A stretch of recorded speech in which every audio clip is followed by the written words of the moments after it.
Yes, Good morning, everyone, and welcome to the 6th Annual Equity Indicator Symposium. Our program will begin in 2 minutes, so if you please grab any food or beverages and begin to make your way to your seats, it would be greatly appreciated. Just a reminder, if you have a program in your possession, you can use the back of your program for notes. Again, this is your 2-minute call.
Analysts, yes, they're all here. Yeah.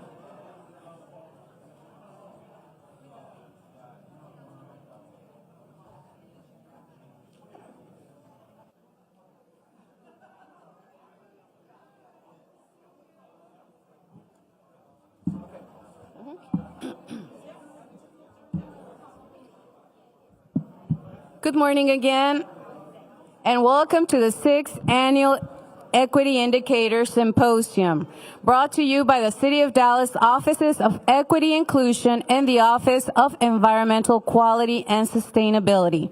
My name is Claudia Torrescano, and I'm an Administrator for Communications and Customer Experience 311 for the City of Dallas. And today I am honored to serve as your Mistress of Ceremonies for today's symposium. As many of you know, this year marks a special year for the symposium. First, we are releasing the updated 2023 Equity Indicators Report in both English and Spanish. And secondly, it includes the community-driven theme of environmental justice. And before we get started, I would like to go over a few housekeeping items. Restrooms are located right outside the ballroom doors, and walk toward the elevator to your left. And make your way down the first hallway to your left. And if you need to take a phone call, we invite you to step outside of the doors. And most importantly, in the spirit of our interim city manager, Kimberly Beiser-Tolbert, be sure you find some time today to connect with your fellow attendees and communicate around how you can collaborate on addressing disparities within our city. As a reminder, if you have a program in your possession, you can use the back of your program for notes. And now, I would like to continue with the program and would like to introduce asking for everyone to give your attention to the land acknowledgement for today's event. So I want to invite to the podium and help me welcome one of Dallas Native American community leaders with the American Indian Heritage Group, Mr. Brian Larney.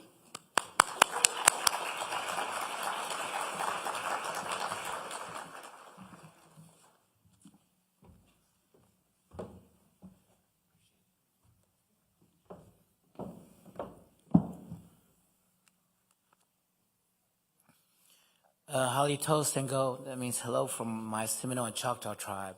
I'm executive for American Indian Heritage Day in Texas, and wanted to give you these words, but I just want to say thank y'all for your coming out, and to me, y'all are the leaders, and y'all are the matrilineal strength that everybody needs. So I just want to say thank y'all for being here. Let us honor the names of our grandmothers and grandfathers who lives inspire future generations. We honor their sacrifices and the journey that has shaped our present. This journey is woven into the very fabric of this land, once and still inhabited by the Caddo, Wichita, and nomadic tribes such as the Comanche and Kiowa and ancestral tribes. This land marked by sacred sites where ceremonies were held, prayers were offered, and connections to the ancestral legacies preserved. Our traditional structures were located in areas of ecological significance, along rivers and travel routes, are now threatened by environmental degradation. Historical drama, example of environmental injustice. The very rivers that once connected communities are now often used as dividers. And the ancient pathways our ancestors walked are now paved over as highways, prioritizing trade routes over the preservation of cultural heritage and environmental integrity. With deep reverence, we give thanks to Mother Earth for the land, the water, and the gifts she provides. We seek wisdoms from our ancestors, the original stewards of this land, and they acknowledge the devastating impact of genocide and forced removal that disrupted their traditional ways of life. These ways of life, intricately tied to the land, included sustainable hunting and fishing practices along these now divided rivers, seasonal harvesting of wild plants for food and medicine for healing along ancient trails, and complex agricultural systems that honor the balance of nature. These practices stand in stark contrast to the extractive industries and environmentally harm practices that have disproportionately impacted the American Indian communities. A clear manifestation of environmental injustice, more severed by the exploitation of waterways and the construction of disruptive infrastructure. Many have fallen victim to the manifest destiny and disease, which disrupted cultural practices like traditional dances, storytellings, and the passing down of ancestral knowledge through generations.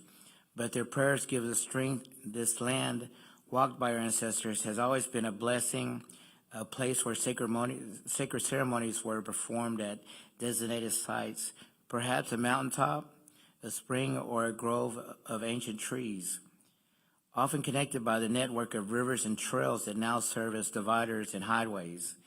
These sites connected to the people, to their history, and our spiritual beliefs.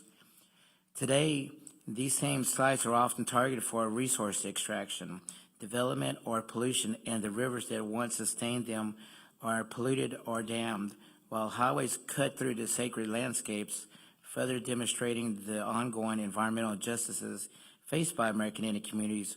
We honor their legacy by walking these paths where possible, speaking our dialect through many forcibly suppressed, striving to be stewards of the land for generations to come, working to revitalize those cultural practices that remain, and actively working to address environmental injustices that threaten our homelands and cultural heritage, including the misuse of rivers and disruptive impact on modern transportation infrastructure.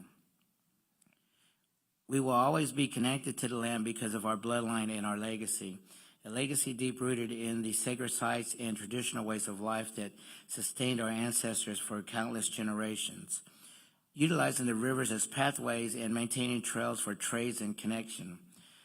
Others may not understand this prayer of gratitude, this deep connection to place this fight for environmental justice, this concern for desecration of waterways and disruption of ancestral routes by modern highways, but we know this land has always been blessed for us, protected for our safety, a place where our ancestors performed ceremonies to ensure balance and harmony along the rivers and pathways that are now divided and disrupted.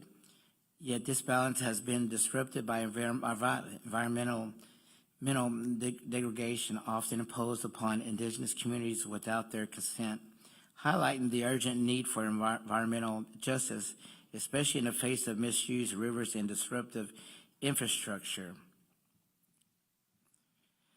Our contribution to Texas history and stewardship of the land have always gone largely unrecognized. Unlike physical monuments, statues, buildings, infrastructure that commemorate our nations and leaders, we lack a tangible presence and our voices remain largely unheard. So I want to say thank you for listening and appreciate your time. Take care.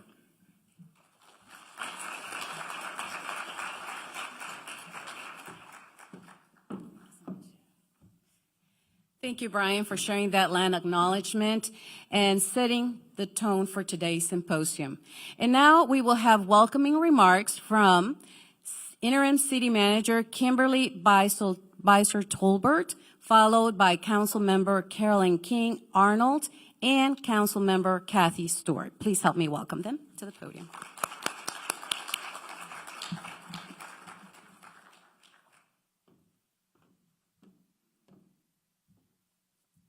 Good morning, everyone.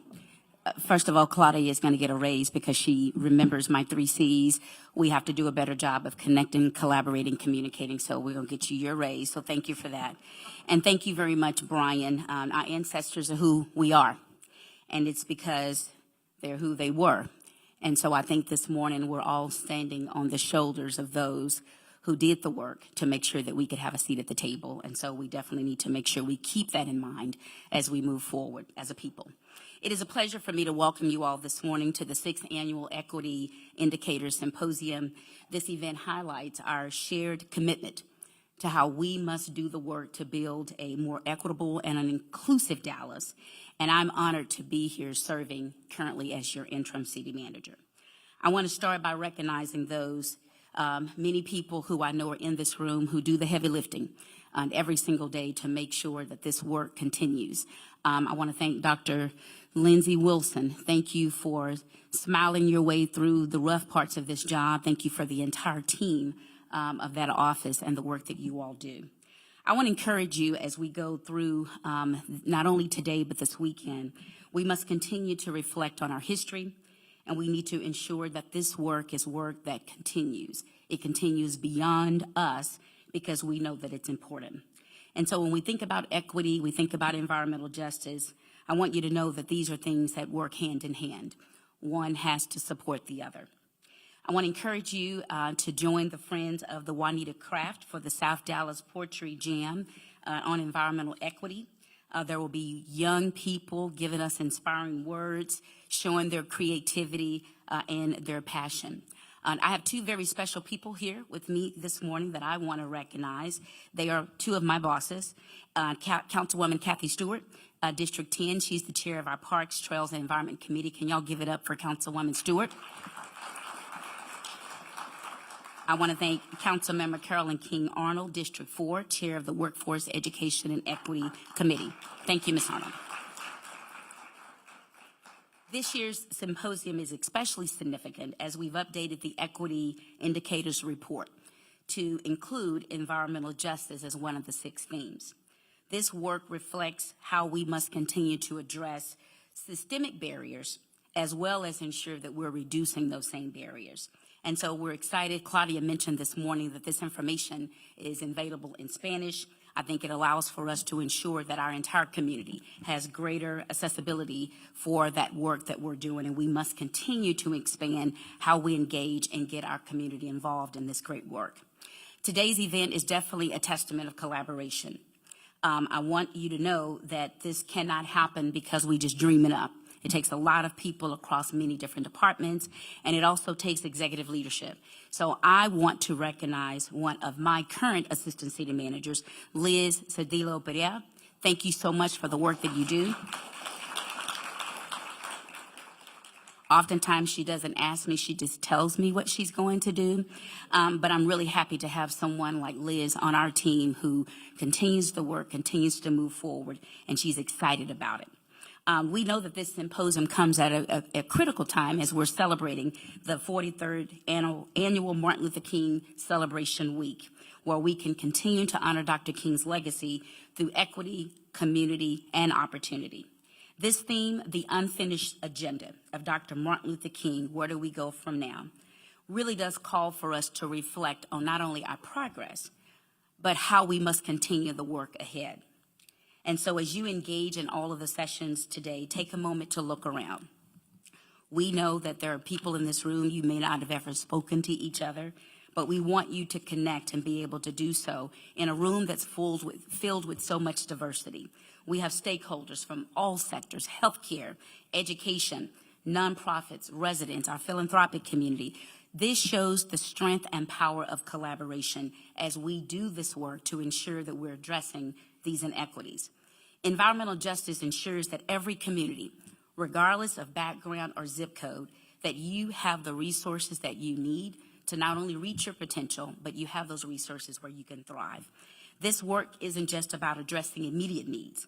It's about ensuring that we're building a future where this work continues and the systems that we're putting in place support many generations to come. As you participate in the dynamic sessions and you hear from incredible speakers like Dr. Jalon White Newsom, reflect on these questions. What is your call to action? How can you advance impactful change to address environmental justice? And what will you commit to individually to making sure that this work moves forward? In the spirit of Dr. King, I want to encourage and challenge you today. Do not climb to the top of the mountain where others can see you, but climb to the top of the mountain where you can see the world and you can see the change that is needed, and commit to being a part of making life better for someone else. And with that, I take great pleasure in introducing Councilwoman Carolyn King Arnold, Chair of the Workforce, Education, and Equity Committee, who will come and address you now. God bless you all, and God bless the city of Dallas. Thank you.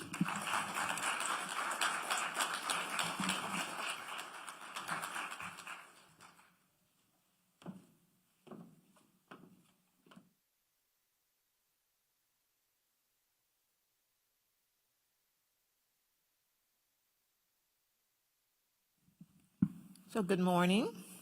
Oh, so the room is full. That's good. So you notice how many of you were here last year? Good. So this year I brought my notes with me so I could stay on script. But there are a couple of things that are happening, so I will do what I have been advised to do. Now, one of our longtime members and team members encouraged me to be very thorough. Where's Ms. Thorough this morning, so I brought my paper with me so that I can stay on task. This is a very awesome and powerful seminar that you're having in conversations. And as you know, things are going to change. They're already changing around the whole term of equity. I hope that none of you are tapped in to the legislative session, and if you are, we'll deal with it. Right now, I've been encouraged to kind of, and not hear from this room, to be careful, because we don't want to have any backlash from Austin as we talk about the dismantling, preparation for the dismantling of equity infused programs. That is the real deal. And so for you who were here last year, I talked a bit about history. And for those who have lived it, they see the signs. They know, they can feel it. You know, after a while, you get to the point where, because of the fact that you've been able to live, there are certain things as a life experience where you just begin to know. Sometimes those of us who are at least 18, most of us in here are at least 18 years old. I know I am, but we're at least 18 years old, but we have a few more years added to it, and you'll catch it by the time you get home. But would you agree we're all in here at least 18 years old? At least, okay. Well, at least 18, but we just have a few more years added to it. So because of that, some of us are able to look outside some days and tell you approximately what time it is, because we begin to determine just by looking at the sun, we can tell about what time it is. You understand where I'm going? You can look at leaves on the trees sometimes and begin to know when the seasons are changing, but you don't get that knowledge when you come out of the womb. Would you agree? So it's a process. So those of us who are 18 years old at least and plus some years, we know what time it is. So if you need to go back, turn those pages back, because we're going backwards. This conversation around immigrants, that's not new. This conversation around women's rights, that's not new. We are simply repeating history. It's just dressed up a different way. The conversation around discussions around different cultures and all this critical race theory and all these new words that we've come up with, it's the same thing, same thing. It's just a different day, but it's the same thing. And so in order for us to move forward with a vision, and those of you who go to church, or you don't have to be religious, and I don't want to get caught up in the city business, but you've heard the statement, you perish for lack of a vision. But you can't have a vision without what? Information. You have to have information in order to determine which way you need to go or to recognize what's going on. So let me back up a little bit and go back to City Manager Kimberly Tolbert. Folks always ask me, is she interim or is she city manager? Well, I have to focus on what I know to be true when it comes to equity and women. You hear some of our faith-based leaders saying you have to name it and claim it. So I had to name that, claim that. So you very seldom will hear me say interim city manager Tolbert. As a woman, I know what she's going through. If you Google this morning, and I was looking at that with President Biden, he's trying to set the conversation in stone now behind the 28th Amendment dealing with women's rights. And as he's moving out, we have a new commander coming in. Google that to see how long we've been dealing with women's rights. It is wild that we have to struggle to have respect. It's wild when we think about the fact that when you have, and we talked about this many years ago that's coming back, that women, there are double standards and expectations when it comes to a woman. That's just a fact, Jack. I'm not making that up. So for what City Manager Tolbert has to deal with, many of you will never know in its entirety. Because when we talk about sleepless nights, nerves, having to be analyzed, criticized, recognized, all those it's a lot of pressure. We always have to be at least 5 times more than. Don't let her come up here with, don't let any woman come up in that position with makeup off, not neatly attired. It doesn't matter what the message is. The focus will be on what she didn't have on and what she looked like. You've missed the whole message. But that's where we are in America today. So the struggle continues. And so as I challenge you today, don't be afraid to pick up, whether it's the internet resources, do your own research, but your life experience is going to probably weigh more heavily, because now we are embracing a generational leader who's saying he's not going to fact check anymore. He just said the lies will suffice. Can you imagine that? Do y'all know what I'm talking about? Zuckerberg. You can tell him I said that. You've got to be wild to stand before on a platform and say it is okay if there's misinformation on this social media platform so that so many people depend on. So as we move and continue to move around this term of equity, you're going to begin to see a lot of conversations around the dismantling of. There are a number of companies now, and folks are saying, wow, Walmart is doing this and McDonald's is doing that. What are we going to do? We have to come up with new words to do the same thing. I always say a pig with lipstick on is still what? It's a pig.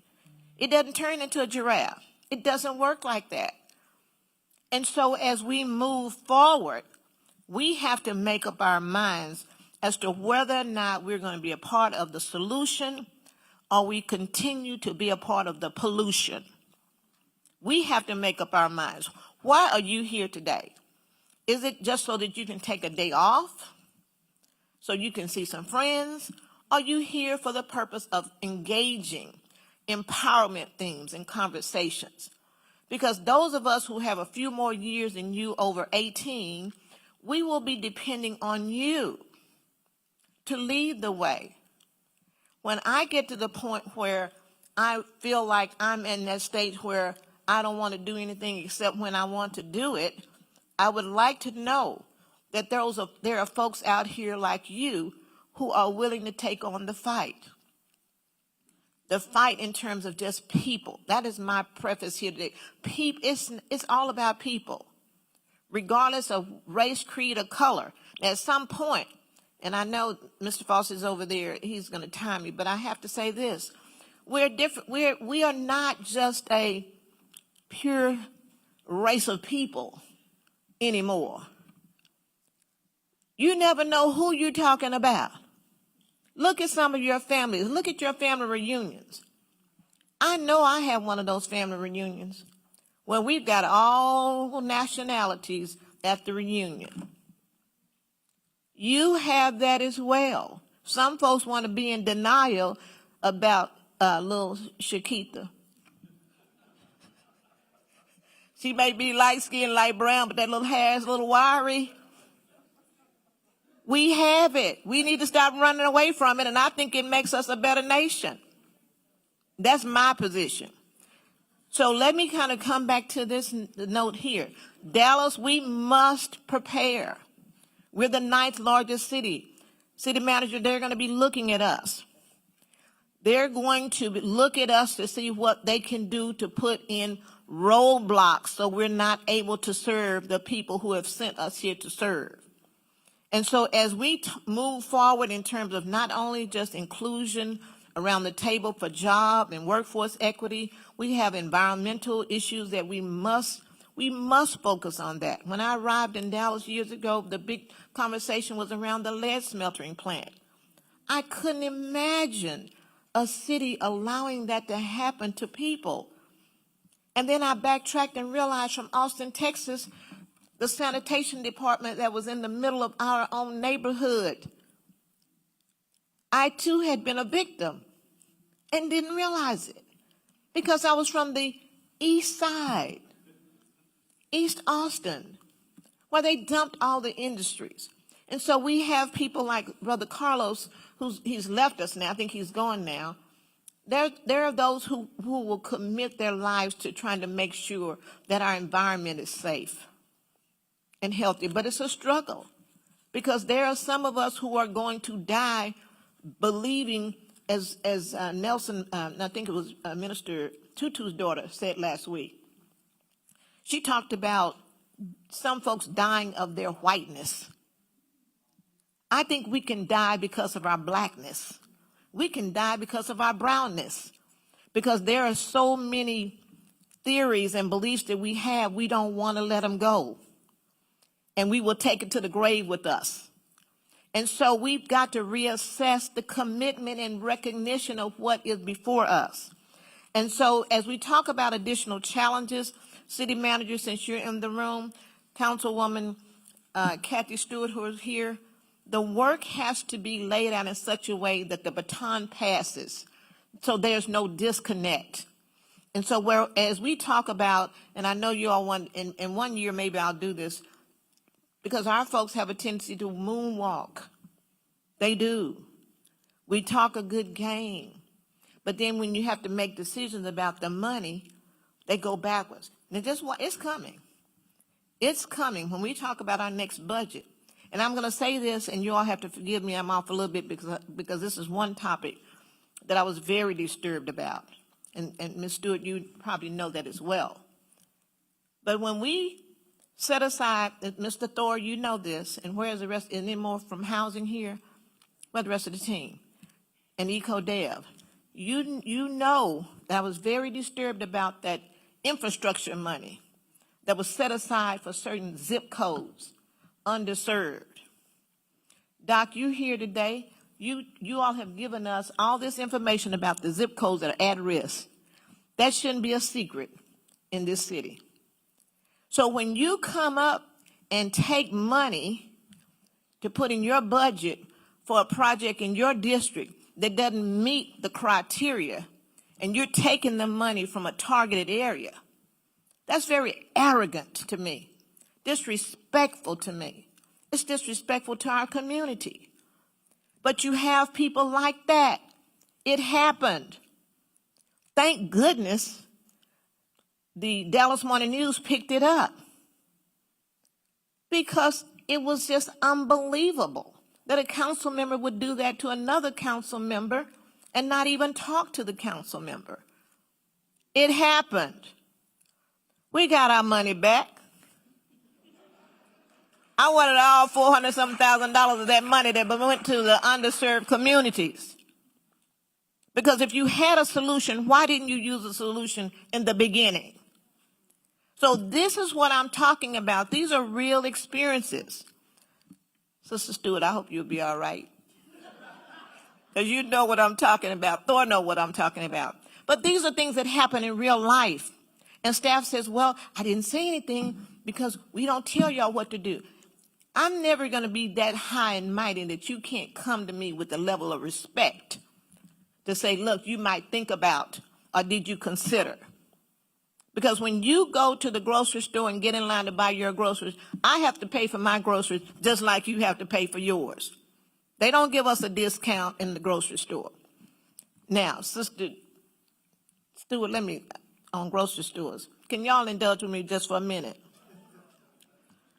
When we talk about diversity, inclusion, and equity and cultural awareness, last week I talked to one of my other colleagues, Kara Mendelson, about the Texas legislative session, and she was giving us some priorities. And so one of the priorities she wants me to talk about was food, deserts, poverty, and what have you.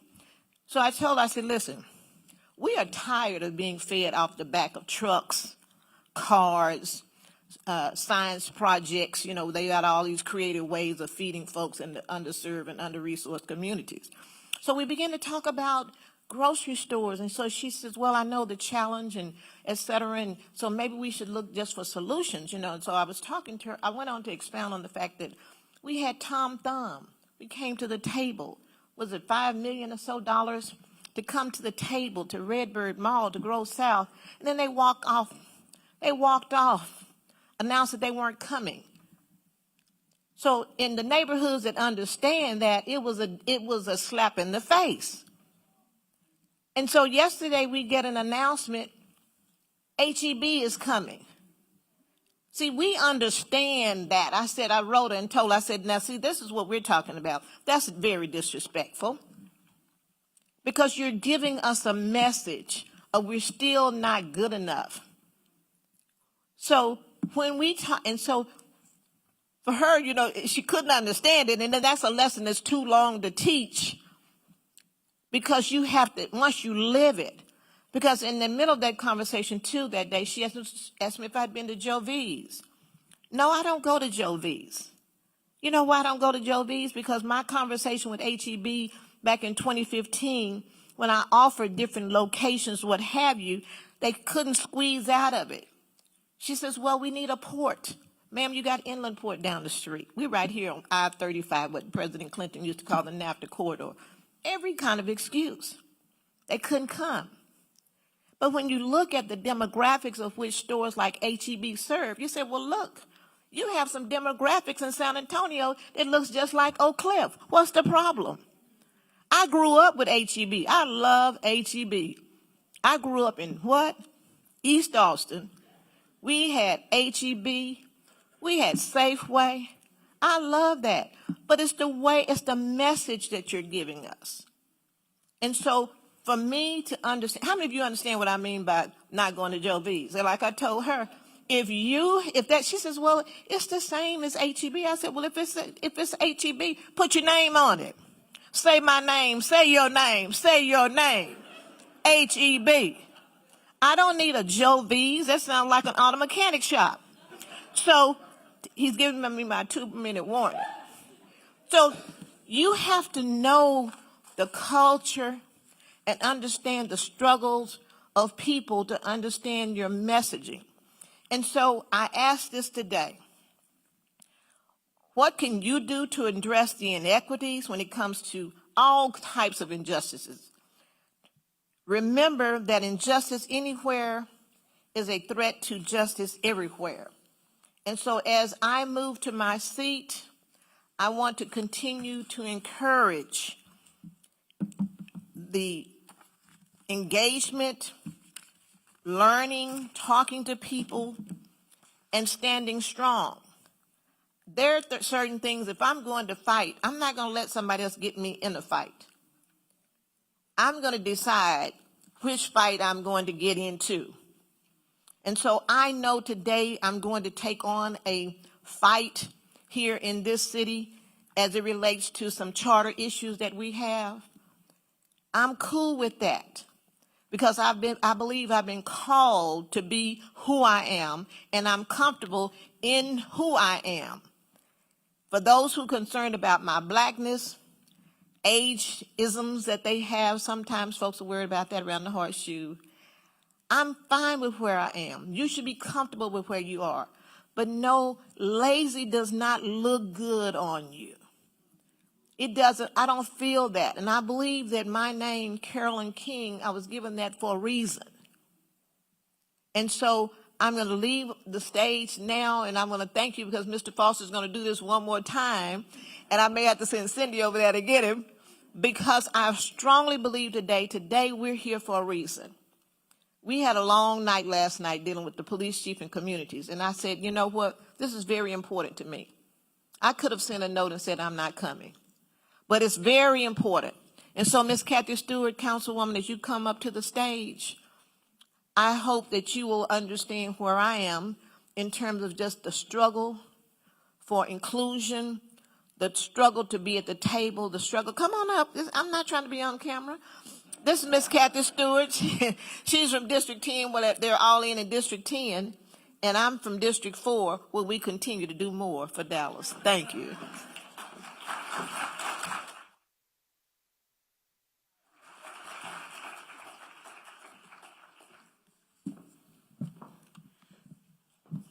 I know y'all are going to have a lot of inspiration and inspiring speakers today, but could we give her one more round of applause?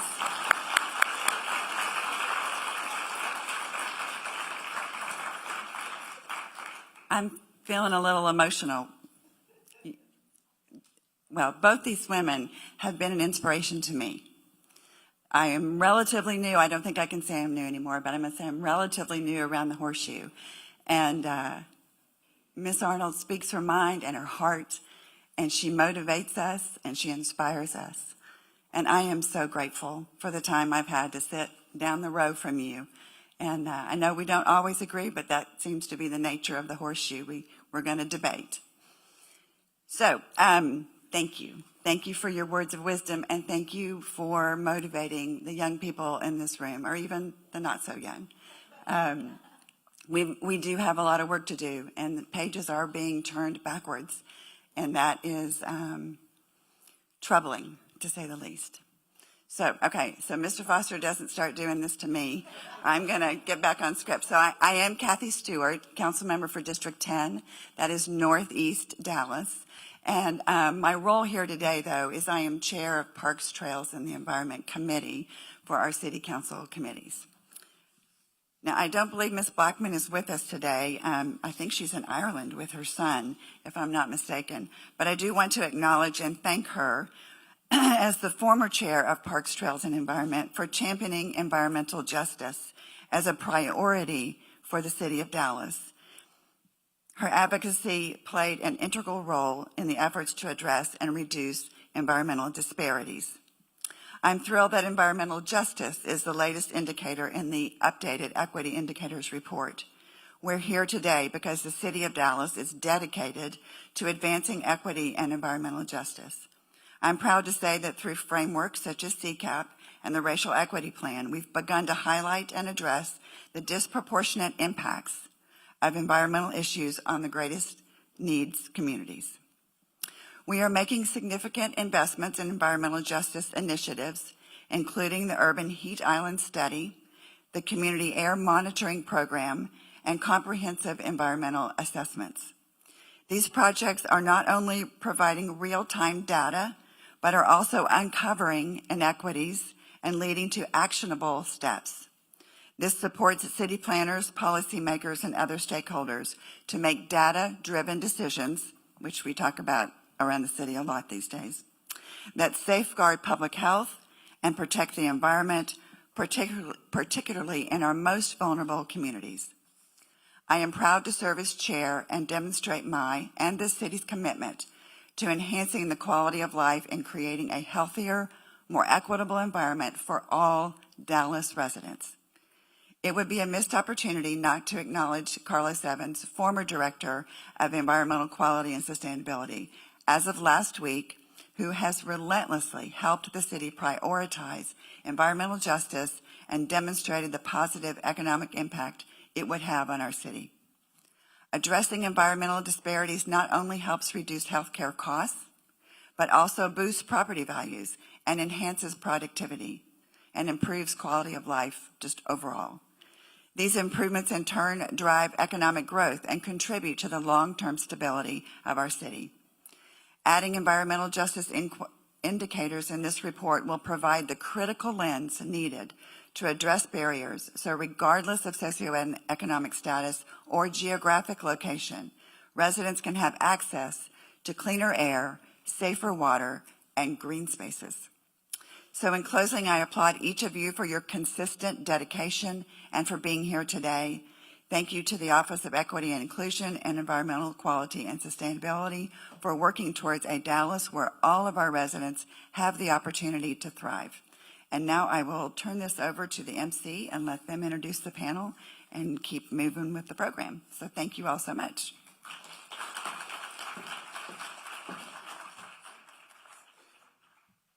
Well, one more round of applause to our wonderful, powerful women today that began our program. Thank you to our speakers, Interim City Manager Kimberly Beiser-Tolberg, Councilmember Carolyn King-Arnold, and Councilmember Kathy Stewart, for those warm welcomes. And now I would like to welcome our first panel to the stage for Building a Stronger City. closing disparities in public health, education, and communities. Starting with Marisa Bono, CEO of Every Texan, and today's moderator. Please come to the podium.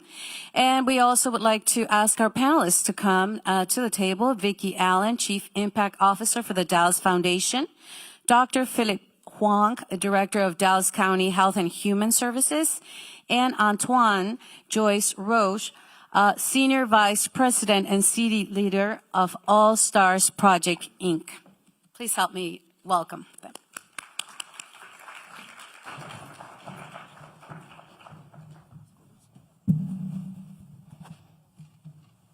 And don't forget to use your program if you want to write notes. And also there are cards in the center of the tables in case you have any questions. And we will be more than happy to, you just raise your hands if you have questions towards the end. And we will be more than happy to come and pick up the question or the card. Thank you.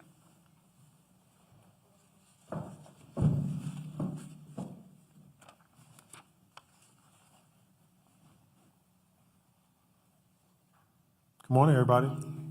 We're waiting for Marissa.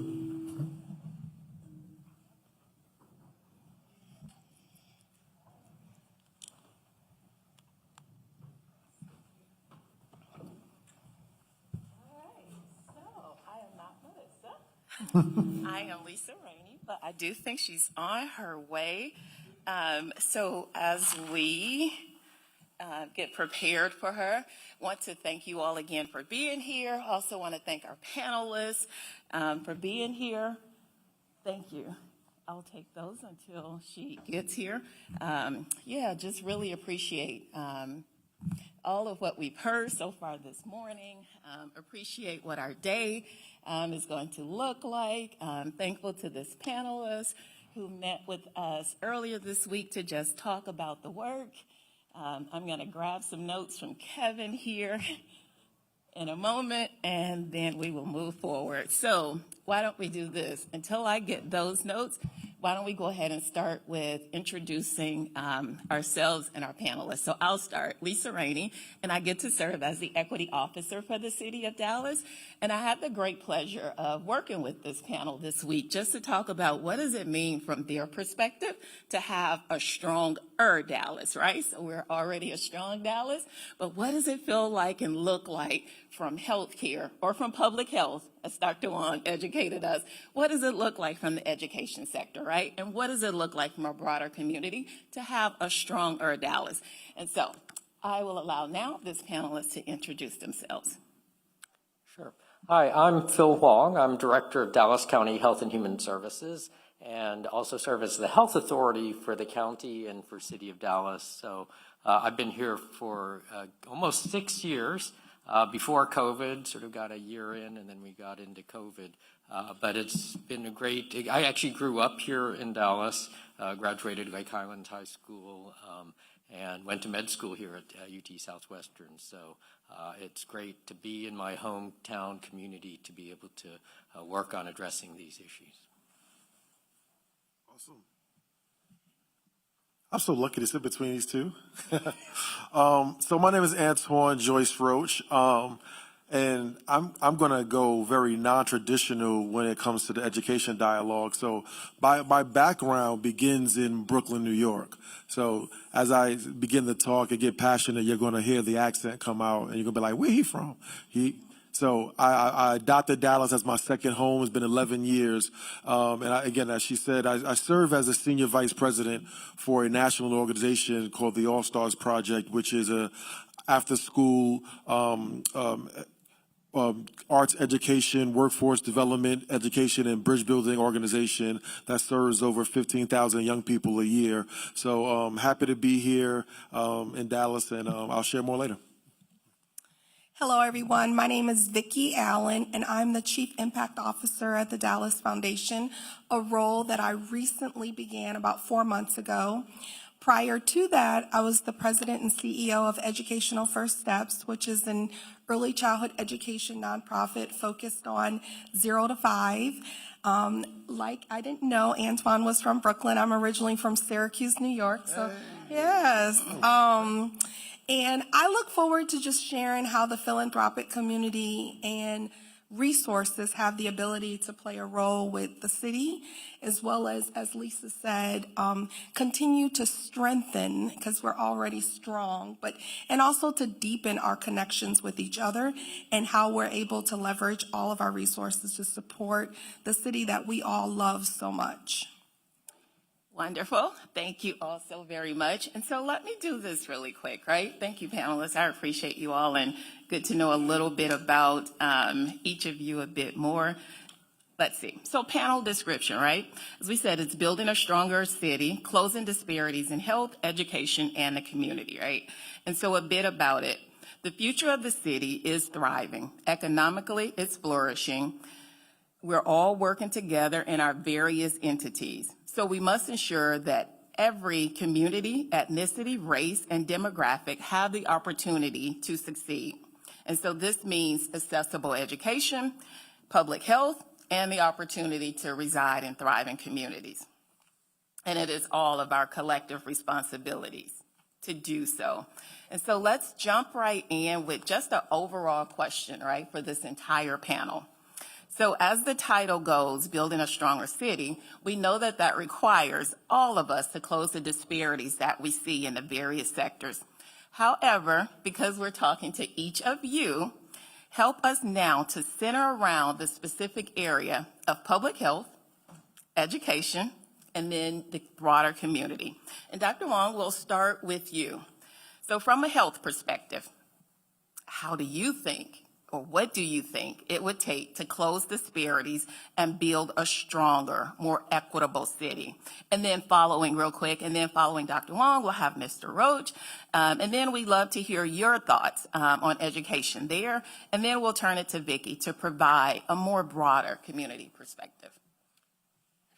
Thank you for that question. And really what it, from my perspective, it's going to take is for all of us, all the various entities represented here, all the different sectors, to work together to improve health. Because health, it's not just clinical health care. And that was one of the things I tried to point out. It's not, public health is also different from health.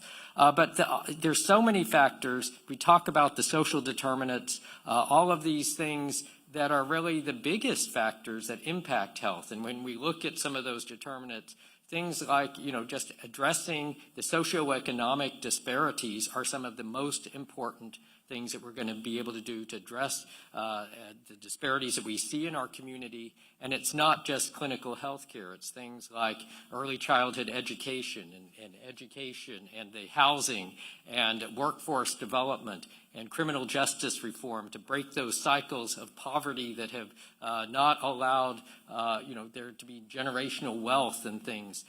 Those are the underlying factors that we're going to have to address and work together, in addition to access to care and other public health issues that we deal with. But it's all of that together. And, when we look at the biggest factors, it is some of those baseline socioeconomic disparities and the root causes of why those disparities exist that are going to ultimately make the biggest impact. I'm very happy that our entity is Health and Human Services. So we have some of those social services also as part of our organization. So it's things like some of the housing vouchers and welfare and energy assistance program and weatherization and other things that we try, and we're really strategically trying to use to help improve some of those social determinants and ultimately have an impact on public health. But bottom line is really all of us working together because that's how we're going to improve the health in our community. Certainly get that broader perspective I heard. So yes, so thank you, Lisa. Again, I'm going to go a lot left from what traditional education conversations have. So I'm not an educator. I'm married to one.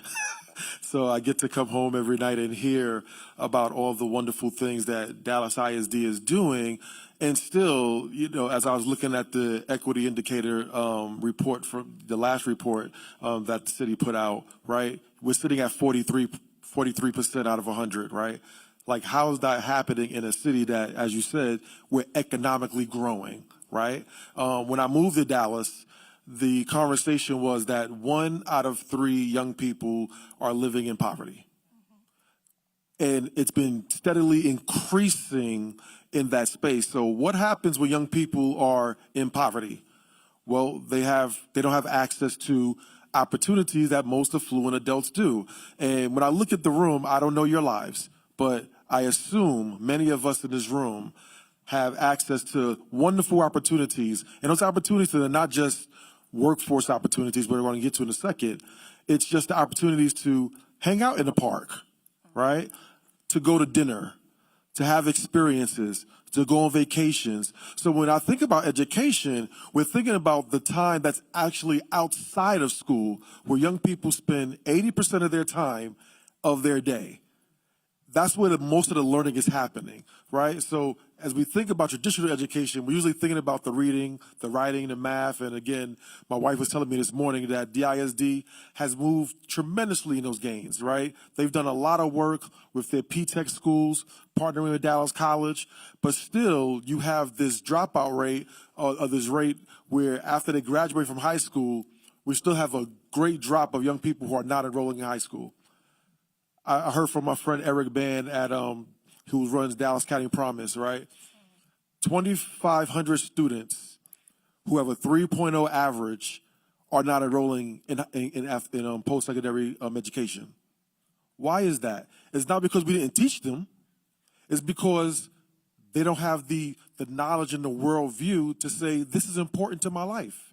This will help me be somewhere in the future of my life.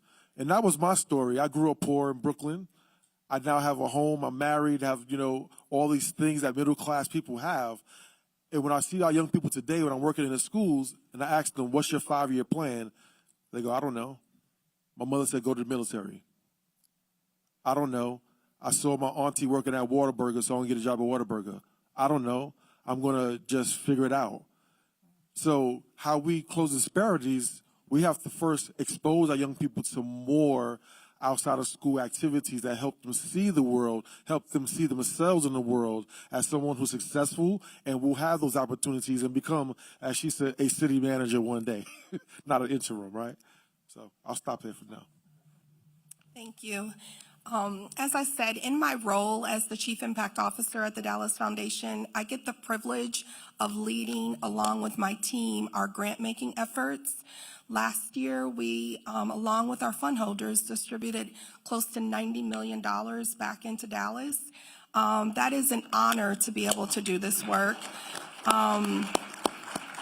Thank you.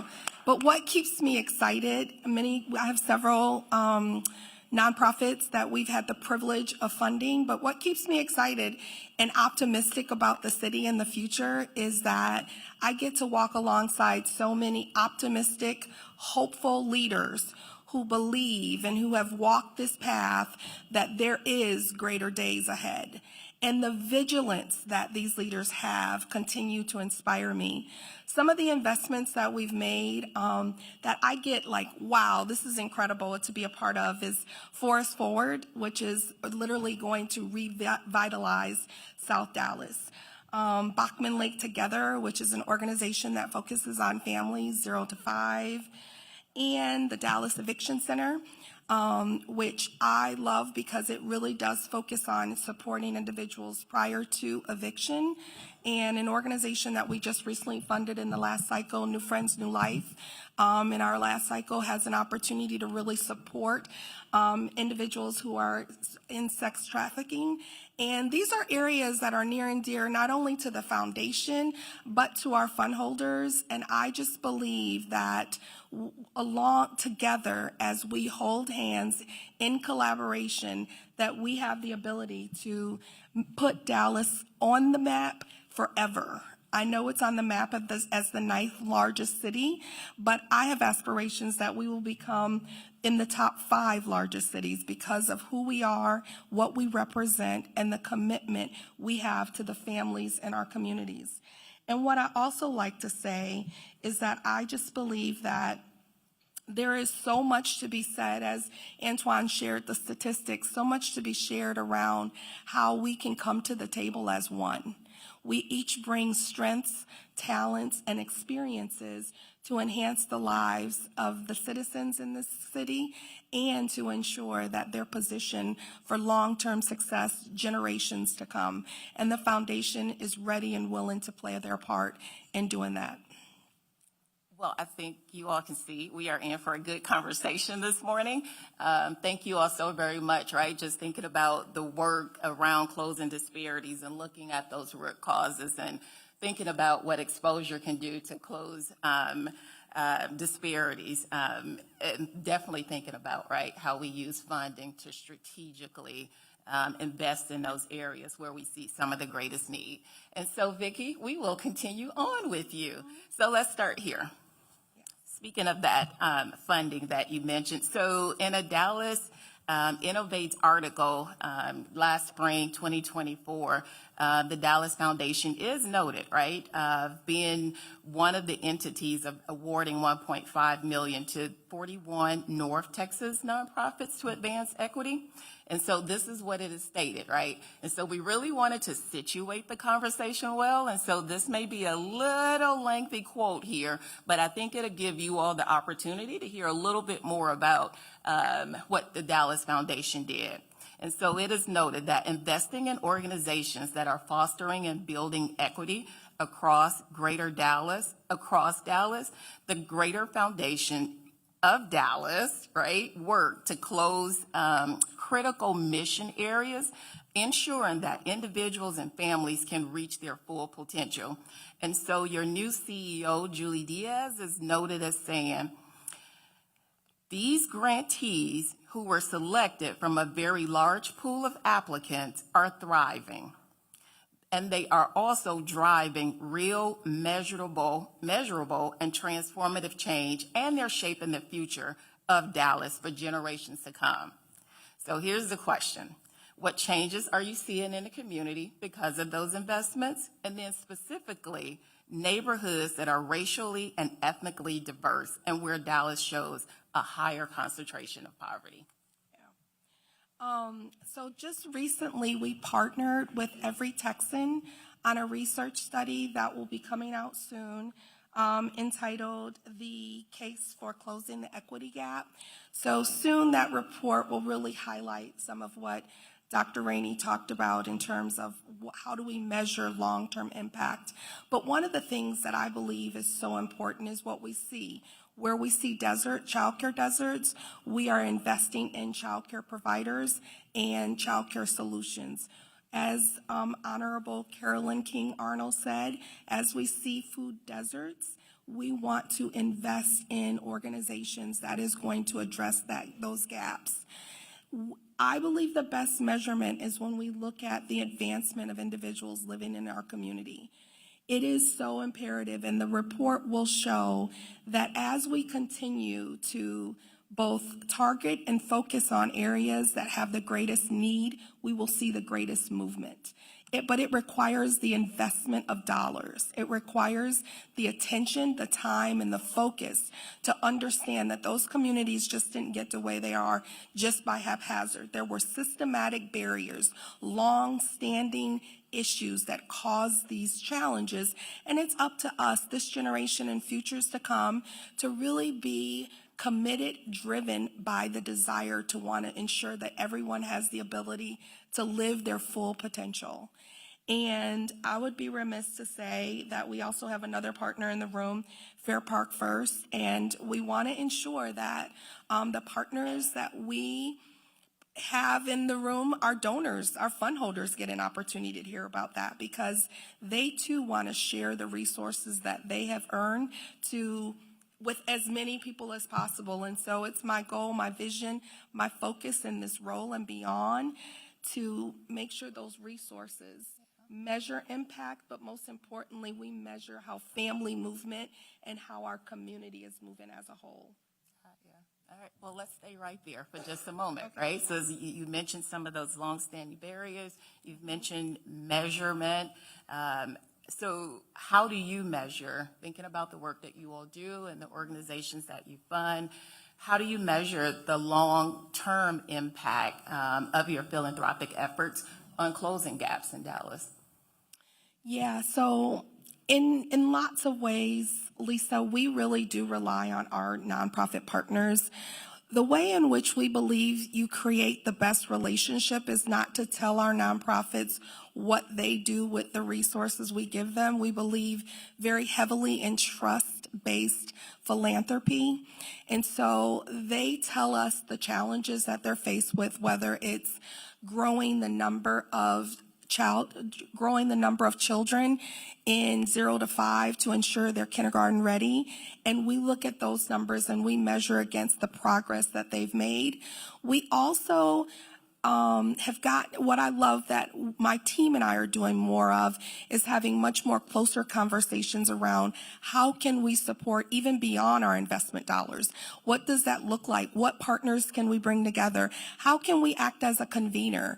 What does it mean to be a convener? I think that that long-term impact will definitely be driven by the ability for our foundation, our nonprofit partners, and our school partners to be able to understand. They dictate to us, not us dictating to them.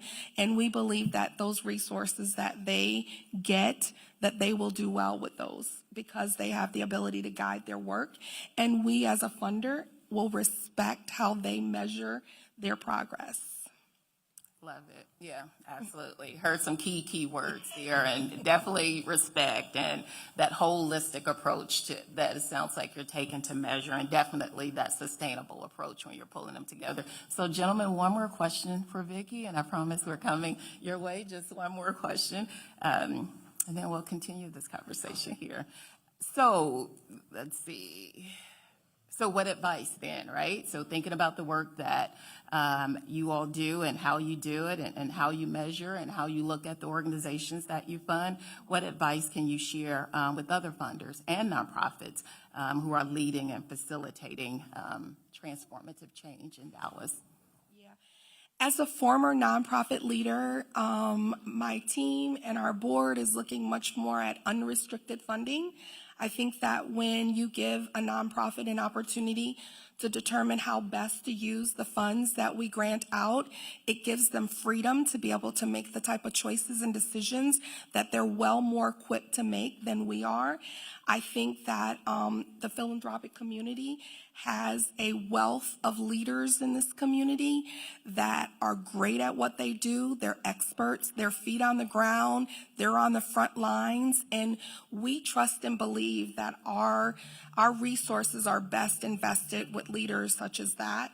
But, I believe, if I had to tell a message to my philanthropic partners, unrestricted funding is by far the best funding you can ever receive, because what it sends the message to is, I trust you, I believe in you, I honor the fact that you are just as committed to the city of Dallas as we are, and you will do what is right on behalf of your people and the families in your community. And that is what every single leader needs, is to feel trusted, honored, and appreciated for what they bring to the table and the way in which they go about solving the problems and challenges and ultimately creating very powerful solutions for our community. Yeah, thank you for that, Vicki. Thank you so much. Really appreciate that, and especially how you're sharing the word around trust, right? And how do we do this work? Dr. Wong, let's talk a bit. All right, so Dallas County Health and Human Services provides health services and related programming for more than 2.6 million residents of Dallas County. And so I'll share just a little bit of background and conversation as we lead into Dr. Wong's question here. So it is noted that Dallas County's website highlights a needs assessment in conjunction with Parkland Health and Hospital System that's designed to identify the geographic areas and populations that experience the most significant health disparities. And those disparities include racial and ethnic minority, low socioeconomic income populations, underserved populations, and those with chronic disease, and those with infectious disease. So how do you use this information, that needs assessment report? How do you use that information to partner with stakeholders to prioritize improvements in service delivery and healthcare to those with those great needs. Sure. And definitely want to cite that the community health needs assessment that some of the data that we work on with Parkland, and we're working on our new edition of that as we speak. But it showed, and it was alluded to by Councilmember Arnold, that, that just by the zip code that you live in, there is a 23-year gap in life expectancy between some of the richest zip codes in Dallas, and then it's primarily South Dallas, the area where, we've seen some of those greatest disparities and these greatest needs. And that's what we've been trying to, and it is that getting the data, as has been mentioned, is so important. And that was one of the things from COVID that I think was exposed, is how little investment there had been in our data systems for public health. And that's where, again, a distinction. Sometimes there have been investments in clinical health records and electronic health records in hospitals and clinics, but the data reporting to public health was not there. And so literally during COVID, we had stacks of paper faxes. We had med students that were manually entering this data for us to get these counts of COVID. What were our cases going up? Were they going down? Which neighborhoods were being more proportionately affected? Which communities? And that was data that we used. And so we've made with investments in data modernization, which I'm proud to say we actually won a Smart Cities Award last year with our data modernization system. We also won another HIMSS, which is the sort of the Health Information System National Award for these data modernization, because I try to make the point, if we don't have that data, as you've talked about, we can't see where those disparities are. We can't see where we need to target efforts. We can't see if we're making an impact with what we're doing. And so, it's great being here in Fair Park. I grew up going to the fair every year, but for COVID, this has a special, almost PTSD effect. Did any of you get a COVID vaccine here at Fair Park? If you recall what that was like in the beginning. And what we started out, and it's, people forget what it was like, but think back 4 years, perhaps 5 years, when at the start of COVID, we didn't have tests. There were no vaccines initially available. People were dying in the hospitals, in the hallways. We had to do things to try to protect the population. As we looked at the data, this is where we saw those disparities. And there's a reason we set up our mass vaccination clinic here at Fair Park, and working with the city and all our partners to set up this huge drive-through vaccination setting that again, you think back, there were limited supplies of vaccination, COVID vaccine. We were getting people stealing QR codes to cut in line. Now people don't, say, oh, the COVID vaccine didn't work, or, it's causing all these problems. Think back then. There were people calling us trying to cut in line and get these things before everyone else. But we prioritized doing our services here in the Fair Park area. We sent out invitations for those vaccines to the priority zip codes. We looked at the data. We got these waiting lists, and we sent those invitations to the people that had the greatest disparity. And that's what we're continuing to do with our services. We're trying to, for various other issues, HIV, STIs, just general immunization efforts. Also, we're working on opioids, and now we've got a new maternal child health program. But looking at the data, looking at these disparities, convening the different partners, and working in a collective impact manner to address these issues, to look at the underlying socioeconomic issues, but then also to get the measurement and see, are we going to make a difference with what we're doing? How do I sum that up, right? That was just so much. It was so much reflection, and then bringing me back definitely to my everyday work, right? When you talk about the importance of data, we absolutely have to have the data to do this work of equity and closing disparities. It makes me think about my good friend, Mr. Salazar around there, who helps us out in the Office of Equity and Inclusion when it comes to data. So thank you so very much. Follow-up question for you. So can you share some of the outcomes that have closed gaps in health equity as a result of working to address these findings? And so also from the findings, so this is like a multi-part question, what are the most significant health disparities in Dallas, and what are the potential effects on education, community as a whole, and if you can speak to the environment from that larger public health domain. Sure. Well, and I mentioned some of the disparities that we've highlighted in the CHNA, just that 23-year life expectancy gap between is primarily South Dallas, Southeast Dallas, and other areas of the community. But there's pockets, what we found also is you send out that it's not homogeneous zip codes in Dallas, and we'd send out invitations to people in certain zip codes, and then the Mercedes-Benz would drive through, and so that we're trying to get even down to the census block levels. But some of those, again, it says geographic disparities that are related, some of these underlying socioeconomic disparities, but also there are particular disease conditions that we're looking at, and we look at, for instance, as I mentioned, HIV, and that's a huge issue. In particular, black men who have sex with men, and now increasingly Hispanic men who have sex with men, have been some of the largest numbers of new cases. In terms of impact, for the first year, we've got data from, I think, 2023 that we started to see a decline then in the number of new cases for black men who have sex with men. Unfortunately, and it reflects, there's been a lot, we've had that data, we've been working with so many partners in the community to specifically address that. And so we're seeing, some improvements on that. We hope to continue to see that. Unfortunately, now the Hispanic men who have sex with men have now surpassed that, and so we're really trying to target and address some of those disparities. But for every condition, again, we're looking at which groups are disproportionately being impacted and trying to do that.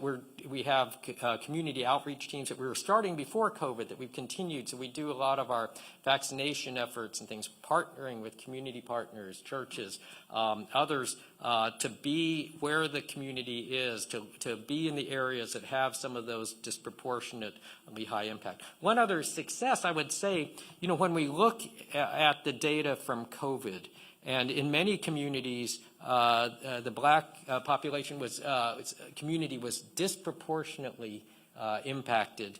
In Dallas, we had such really engagement, involvement. I also credit Judge Jenkins had a really great relationship with the black pastors, that we worked with them.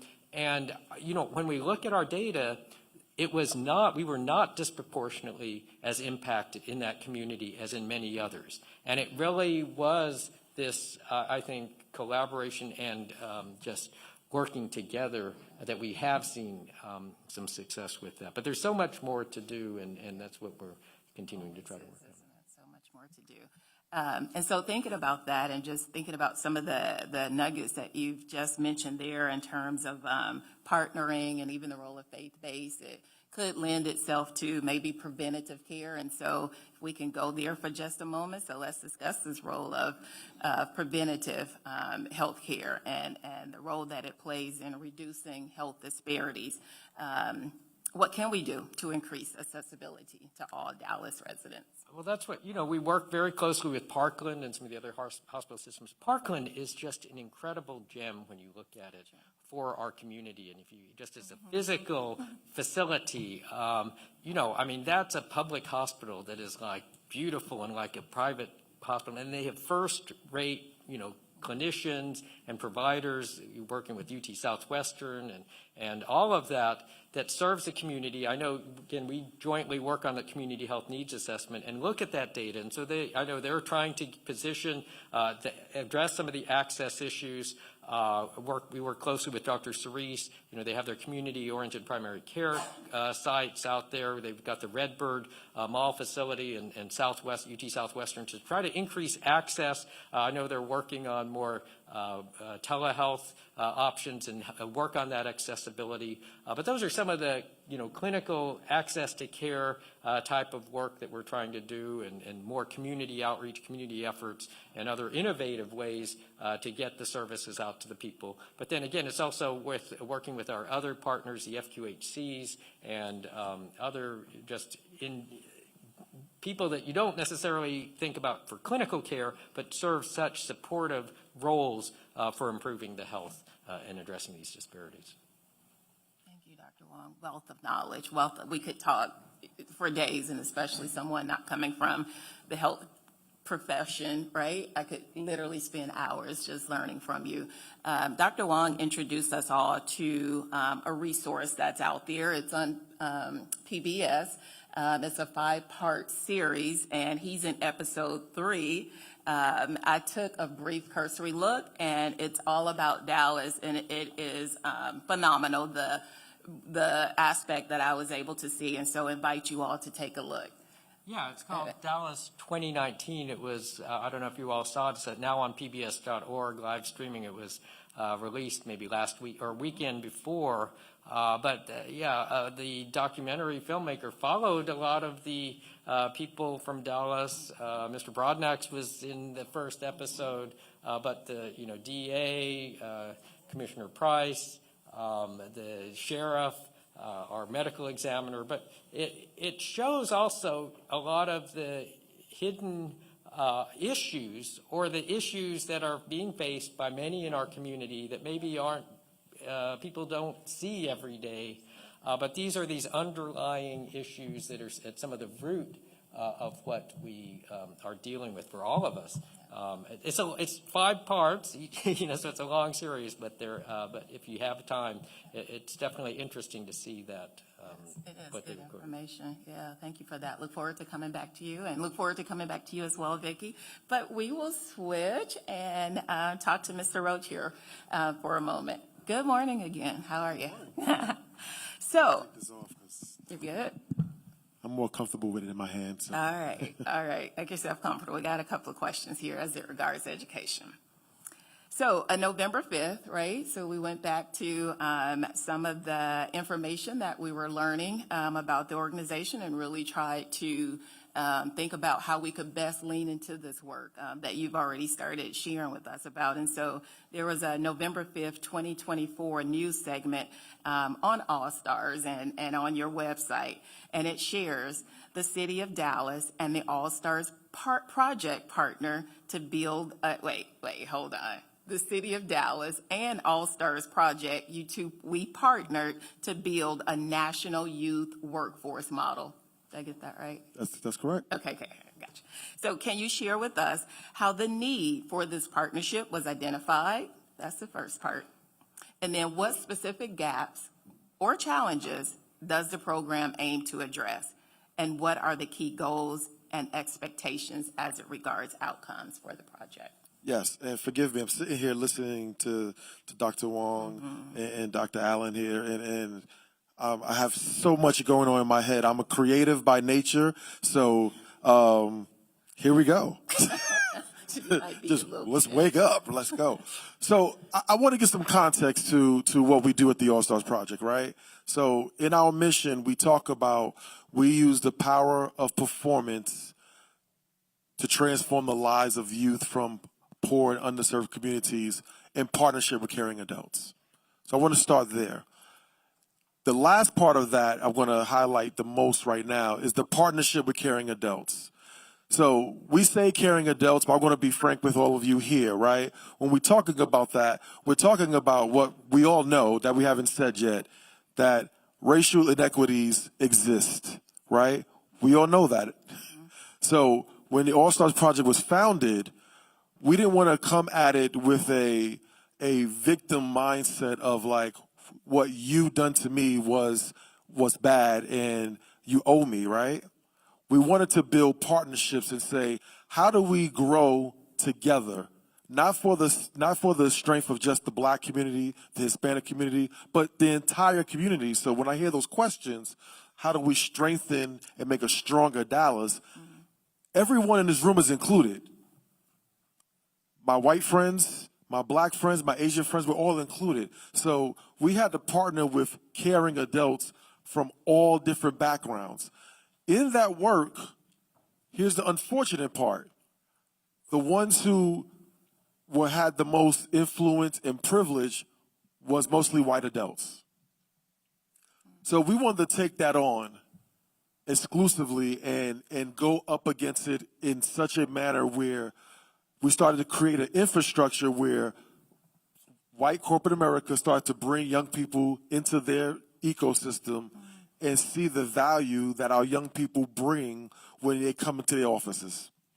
So for over the last 27 years, we had over 2,500 corporations provide paid summer internships to young people from Black and Hispanic communities, putting over $11 million back into underserved communities. So when we started talking about economic opportunities for young people, we said, well, we have to have the experiences. So I said earlier, the exposure in those jobs. So what happens in corporate America, right? People are shaking hands, they're going to lunch, they're doing business deals, they're going to golf courses and so forth. And a young person like myself, I'd never seen that. I didn't know what happened in the corporate community until I was in my 20s, and I was delivering mail in Merrill Lynch. And when I came to Dallas, I asked a young person, I said, have you been to any of the buildings inside of this skyline? I was at Pigson High School. One gentleman raised his hand. I said, great, what did you do there? He said, oh, I was with my mother. Oh, your mother works at this building? He goes, no, she cleans the Bank of America building. So not one young person had an experience inside that building where they were welcomed, where they had a purpose there, where they saw themselves as part of that. So when we started to talk about internship opportunities with the city, last year, unfortunately, Mayor Johnson paused his summer employment program. So we started to begin a conversation with the city around, well, what's missing? What is the opportunity gap that's not happening? And we said, we can help you do that. And how are we going to do that? One, we're going to, again, expose young people. So our goals are to expose over 1,000 young people to workforce readiness opportunities. Not just in school, but in those corporations. Meeting people like you, shaking their hands, having conversations, learning about backgrounds, creating connections. And let me just tell you, it's not just for the benefit of the young person. Our corporate community comes to us and says, my life has been changed because these young people are teaching me about something that I didn't know about. They're now engaging in communities. They're now supporting in other ways in other communities. And so that's the first goal. Second goal is to place 150 young people in paid summer internships with the Mayor program.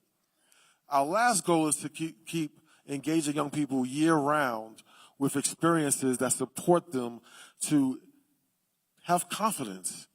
So a gap that I learned from Dallas College is young people are graduating with the associate's degrees from the P-Tech program, and they got job boards up, and the jobs are just sitting there, and the young people are not applying for the jobs. And when we asked them, well, what was the gap? They said, our young people are lacking confidence. They're lacking communication skills. So we started to engage Dallas College in workshops, through performance workshops, where we're helping them see confidence. And that confidence building, again, is coming from meeting you, stepping outside of their neighborhoods, out of these zip codes that we keep talking about, and seeing the world bigger than where they are. Yeah. So, Love it. Yeah. Love it.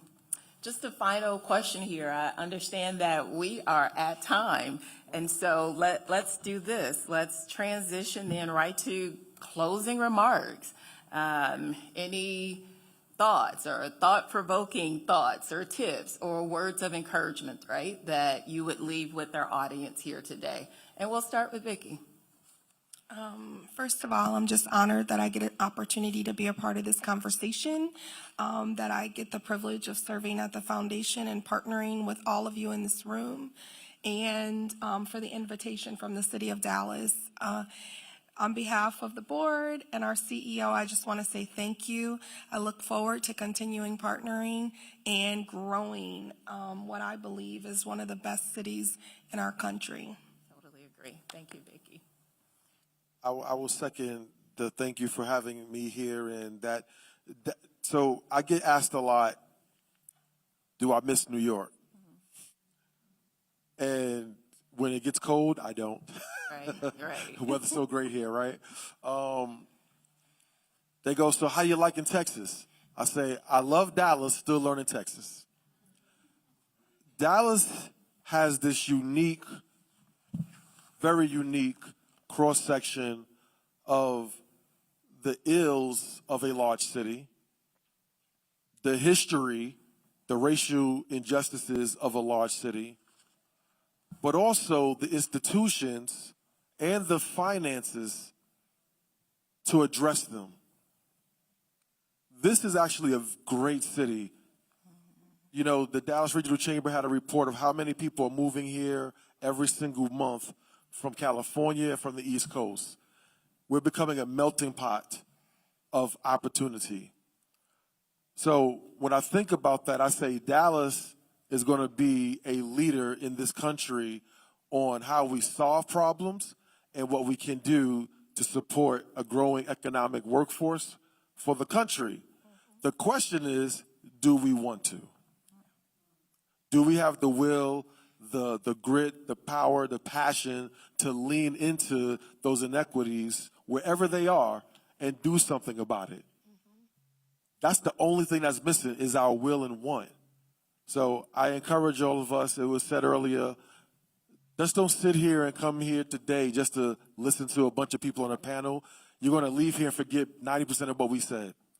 But if you go outside, connect with somebody in this room, connect with somebody in your neighborhood, go to a neighborhood you've never been to before, partner with somebody that you never thought you would partner with before, you will make great change.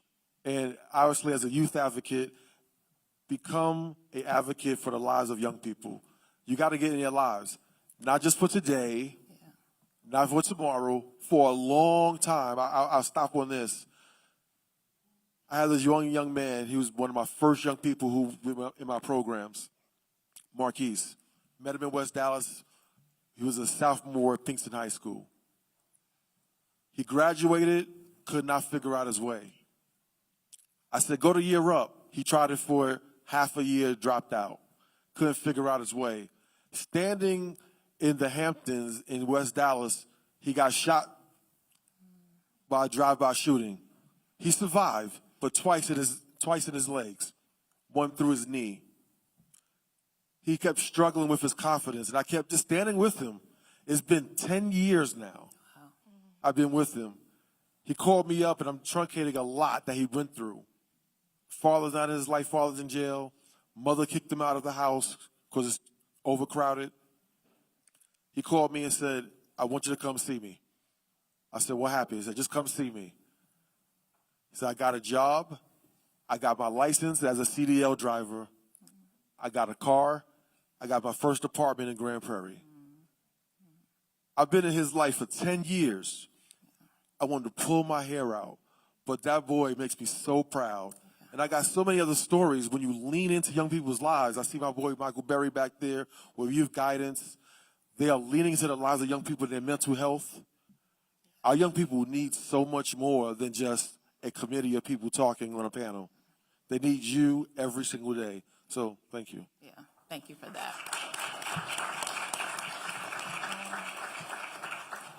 Well, I'd also like to appreciate the opportunity to be part of this and to work with you all, and also echo that, I too believe that there is so much opportunity here in Dallas.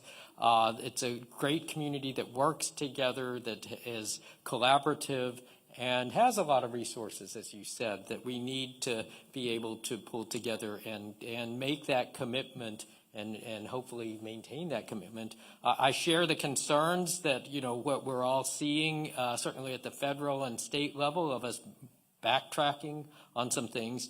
But that's where they say that the local level and during the next 4 years is going to be one of the critical areas to keep things moving. And so that's where I think we all need to commit to really focusing and continuing to make progress on these, in these areas. And that's what is going to happen. And I think Dallas and our community, we need to make that commitment and again, not come here from just and forget about what we talked about, but follow up and remain active and engaged. Thank you all. Can you all help me give them another round for their expertise? Thank you all so much.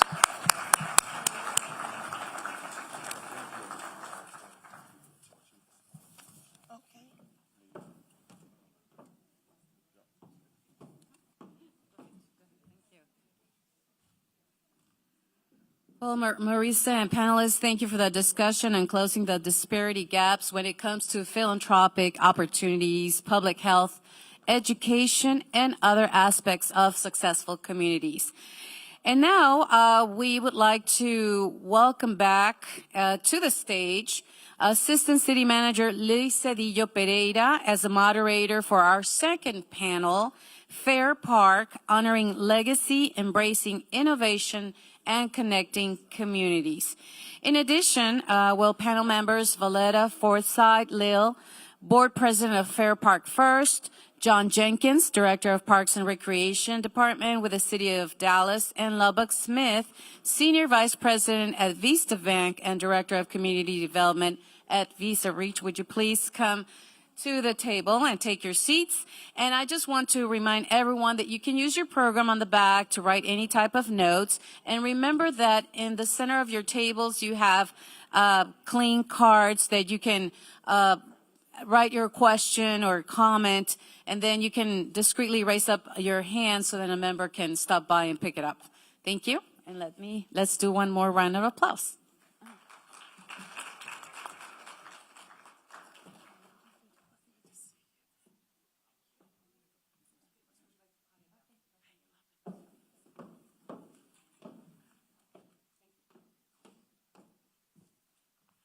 Good morning, everyone.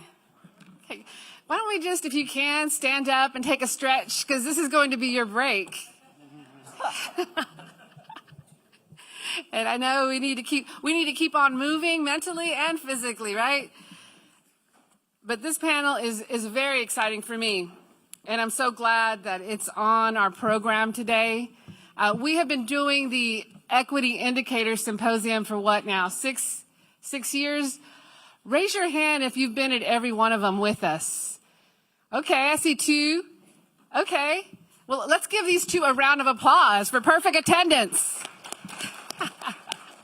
We usually have it. We have customarily had it at Paul Quinn College, our historically black college university here in Dallas. Is anybody here from Paul Quinn today? One person. Thank you for being here, Paul Quinn. We love you so much, and we decided to migrate over to the other side of town, but that doesn't mean that we don't love Paul Quinn College and look forward to many, many, many partnerships in the future. My name is Liz Cedillo Pereira, as was mentioned, and I am an assistant city manager who has the privilege, the personal and professional privilege of leading the Office of Equity and Inclusion, the library system, Office of Environmental Quality and Sustainability, the Office of Community Care and Empowerment, Ethics for the City Manager's Office, and Arts and Culture, as well as serving as the executive liaison to our amazing park system. So this is what we're going to be talking about today.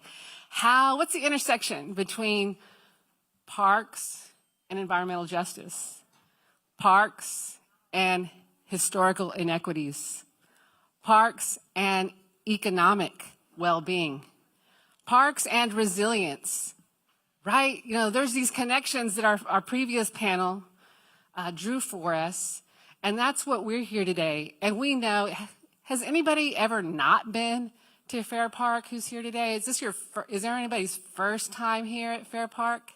All right, welcome, welcome. There's a couple of people. And but if you've been from Dallas, like I have been, or if you've been here for 10 minutes, you know about Fair Park because you know about the State Fair, right? Or you know about the African American Museum, or you know about the Historical Women's Museum. There's so many things that would draw you to Fair Park. In fact, I did not want to miss the opportunity to invite you all to the Dr. Martin Luther King Jr. parade tomorrow. Is tomorrow Saturday? I lose track. Yes. And we have a very special guest. I don't know if word has gotten out yet, but we will have the very Martin Luther King III as a special guest in our parade tomorrow. Thank you. Very excited, and our parade will be chaired by the marshal will be the family of our fallen officer, Officer Darren Brooks. So we're looking forward to paying tribute to our Officer Darren, who's also from Dallas. So I grew up in Dallas. Any native Dallasites here? Raise your hand. You know, we're loud and we're proud. And I know that Lubbock is as well. And I said, let me test you. Where did you go to high school? And he said Carter High. So he is real native Dallas. I went to North Dallas High School. So that's how we figure out who we are and where we're from, if you're a native Dallasite. But we're really glad to be here. We're going to talk about the root of this work, which is impact, right? You can't talk about equity really without talking about what's your impact? What are you doing to change your world? And so this is focusing on addressing the disparities that have existed historically in our systems, specifically around Fair Park. And we're not going to go so much into the very, it's a very complex history of Fair Park. And some would say, I think many would say, that the civil rights movement of Dallas had its genesis right here in this land. And so I invite you to check it out. If you're new to town, or you're in high school, you're in college, you want to learn more about your history, check out The Story of Fair Park, Recovering Stories, narrated by my good friend, Jerry Hawkins, who's trying to act like he doesn't hear me back there, but has been a soldier with us since we started our equity efforts at the city. So I want to acknowledge my dear friend, Jerry Hawkins, and all he's done to help us build a resilient, ethical, equitable system at the city. So let's get into this. Check out the history, because we're going to focus on the future. We're going to focus on the present. We're going to focus on the future. And with that, we're going to start with the Honorable Valletta Forsyth Lil, Fair Park First Chair or President? Chair. And, you know, she has worn so many hats. I have to call her Honorable, because when I met Honorable Valletta Lil, she was a member of our city council. Mm-hmm. And we were working on preserving a landmark here in Dallas together, a community effort. So I want to start with you, Ms. Lil, but I would be remiss without first introducing our Director of Parks and Recreation at the City of Dallas, Mr. John Jenkins. Can we give it up for John? He leads one of the largest park systems in the United States of America, and I believe, correct me if I'm wrong, please, John, that it was voted one of the best park systems, if not the best, in the state of Texas in the last 2 years. Yes, we moved up our score to be one of the top park system for its accessibility. Love it. Yes. We give it up to you, Sir Jenkins, or Dr. Reverend, as we like to call him around the horseshoe. And then we have Lubbock, of course, Lubbock Smith III. He's the Senior Vice President, Director of Community Development for Vista Bank. As I said, a very honorable alum of Carter High School, and grew up in Oak Cliff, and still resides in South Dallas. He wanted me to say that because he's very proud. You got it right. Yeah, and also doing an incredible work around community development, and serves on the board, I believe, of Fair Park First. Let's give it up for Lubbock Smith III. So we're going to start with the Honorable Valletta. Take us back a little bit, please. First, I'm going to give you this question, and then you're going to run your deck the way you feel we need to know about it, okay? How does that sound? That sounds great. Okay. Fair Park has long been a historic landmark in Dallas, and you have long been a preservationist in Dallas, and it serves as a vibrant cultural hub for us. Can you talk a little bit about its history and what it represents for our surrounding community? Thank you, Liz. I have been engaged in Fair Park since the 1980s. I'm a transplant. Please forgive me. Welcome. I came from the north, but it's rich history, and I would say this is a rich vein. I'm going to give you just a few facts, and I'll move through some of these. But Fair Park has been visited by 3 presidents. The Queen Elizabeth has dined here. Martin Luther King spoke here. Every major musician, that through all the eras has played here, all the way back to Elvis, all the way to Carol G. And hopefully you know who Carol G is, because a lot of people don't. We have some But Colombians. We have some Colombians we have present. some Yes. Colombians in the audience. I hope you know Carol G. So it is a rich vein, but it is a controversial vein. And so I'm going to cover just a little bit of that in terms of its equity issues. 1886, this site becomes a state fair site. It is, later on, there is also a second state fair site, and they merge. The first African Americans can attend the state fair in 1889, and it is called Colored People's Day.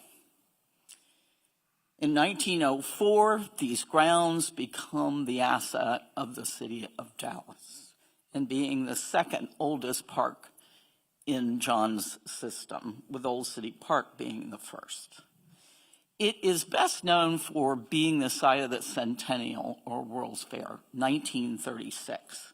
The cost, $25 million to do the buildings, that many of which, or about half of which, still stand on this site.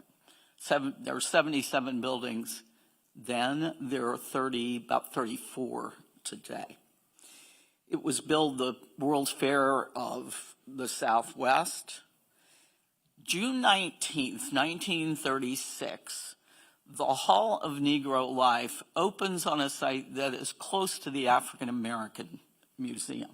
It is considered, it was an exposition milestone in terms of innovation, exhibition of cultural life in the Black community. Indeed, Black art, it was the first, interestingly enough, integrated restrooms in the city of Dallas, was in that building. 37, Fair Park hosts the Greater Texas and Pan American Exposition. 1938, we lose a number of the buildings as this becomes a different space, and the Pan American Exposition has occurred, and we lose the Hall of Negro Life at that time. Moving on to the 60s, 1961, Negro Achievement Day officially ends at the State Fair. Liz talks about how this is where the civil rights movement starts. 1963 is when MLK spoke here. He spoke at the music hall. And if you get a chance, just go into the music hall, and there's a little bit of the history there of MLK coming here, but also the history of the community. In 64, Huey Nash becomes the first African American to be granted a food concession at the State Fair. In 66, and this is an inflection point in our history, State Fair hires the consulting firm Economics Research Associates to prepare a report on ways to make the fairgrounds, quote, more profitable.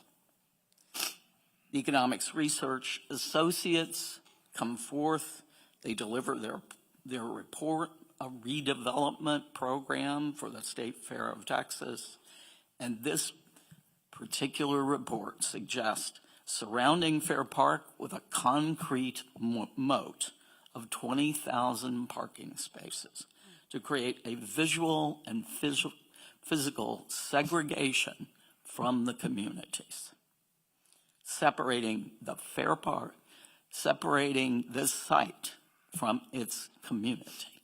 And we have spent the last 80 years trying to heal that. What year was that, Valletta? This is 1966, and I'm going to talk a little bit later when we start about the community park about why that site is so important. Yes. In 68, the Park Board and Council approve the bond money to buy those houses, and through eminent domain, those houses are acquired through the 60s and 70s. In '86, this becomes a National Historic Landmark, which is relatively rare. We are a City of Dallas landmark, a state antiquity site, and a National Historic Landmark, which gives us status similar to what Alamo and State Capitol and those kinds of places are. We, in '88, John and his team assume responsibility for the park. In 1993, and if you're old enough, I was there for the opening of the African American Museum, as I said, close to the spot where the Hall of Negro Life was in 1936. And it was moved from Bishop College. And Dr. Harry Robinson formed the African American Museum. He just retired at the end of this year, 50 years. Then finally, to bring us today, 2019, the city has struggled with the management of this park for a variety of reasons. Its complexity, its history, its environmental impact, etc., has struggled for many years. 2019, the city hands over the keys to Fair Park First to run the park. And that's where we start right now. Okay.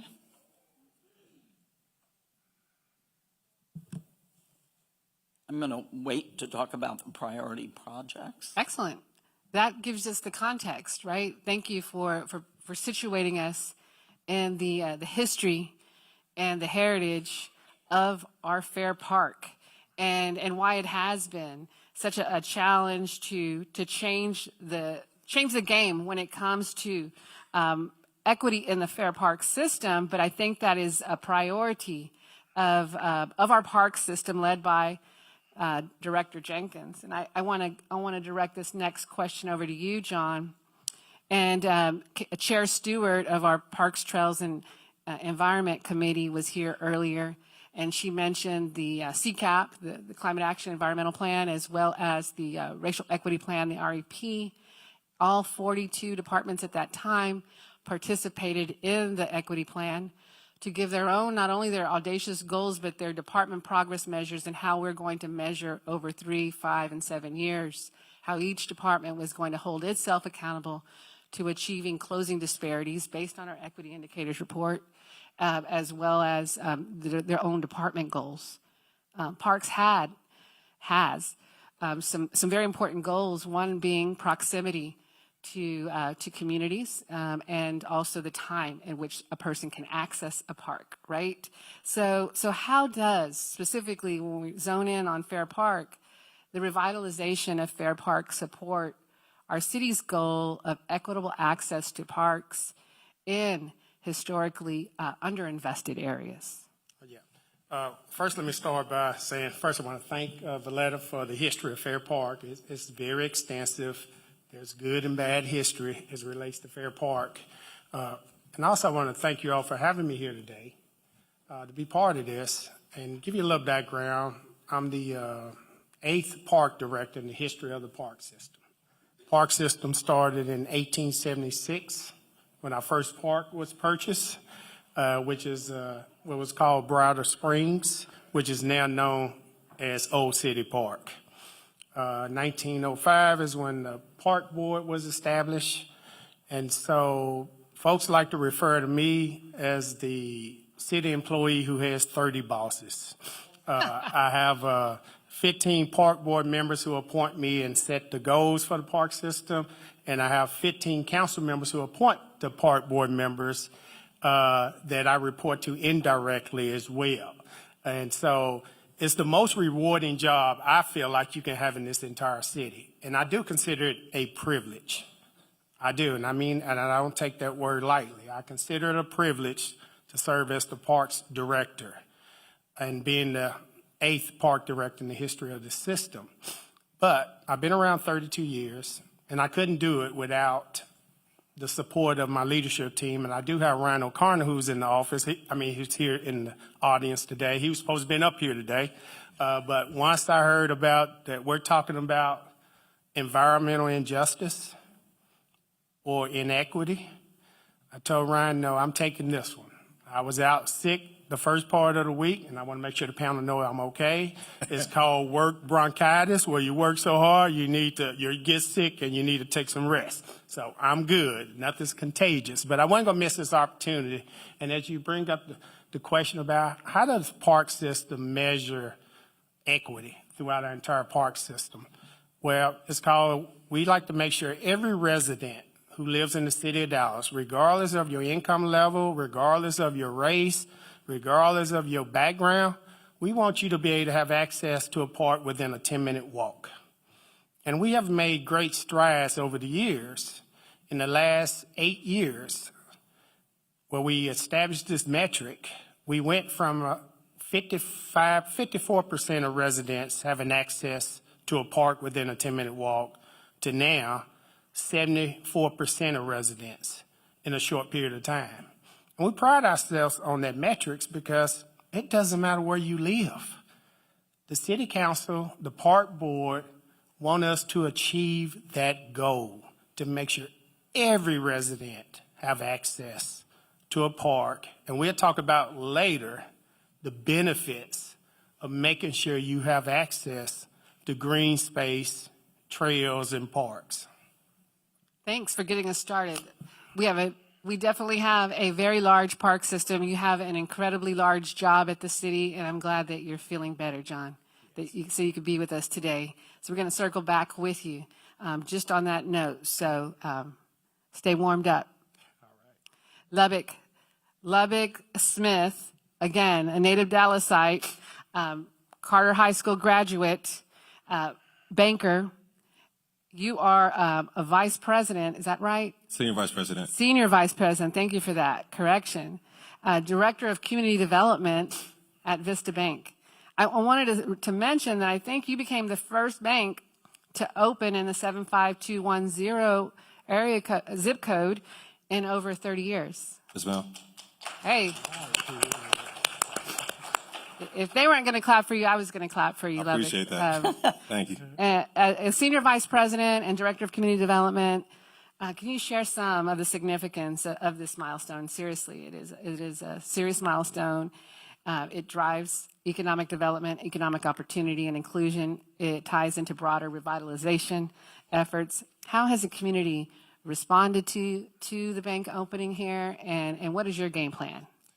Oh, that's a lot. All right, so I'm going to answer them kind of in chunks a little bit. Thank you so much for this opportunity to be on this panel. I want to give a huge shout out to Honorable Valletta Lil, who provided me the opportunity to serve on the Fair Park First Board.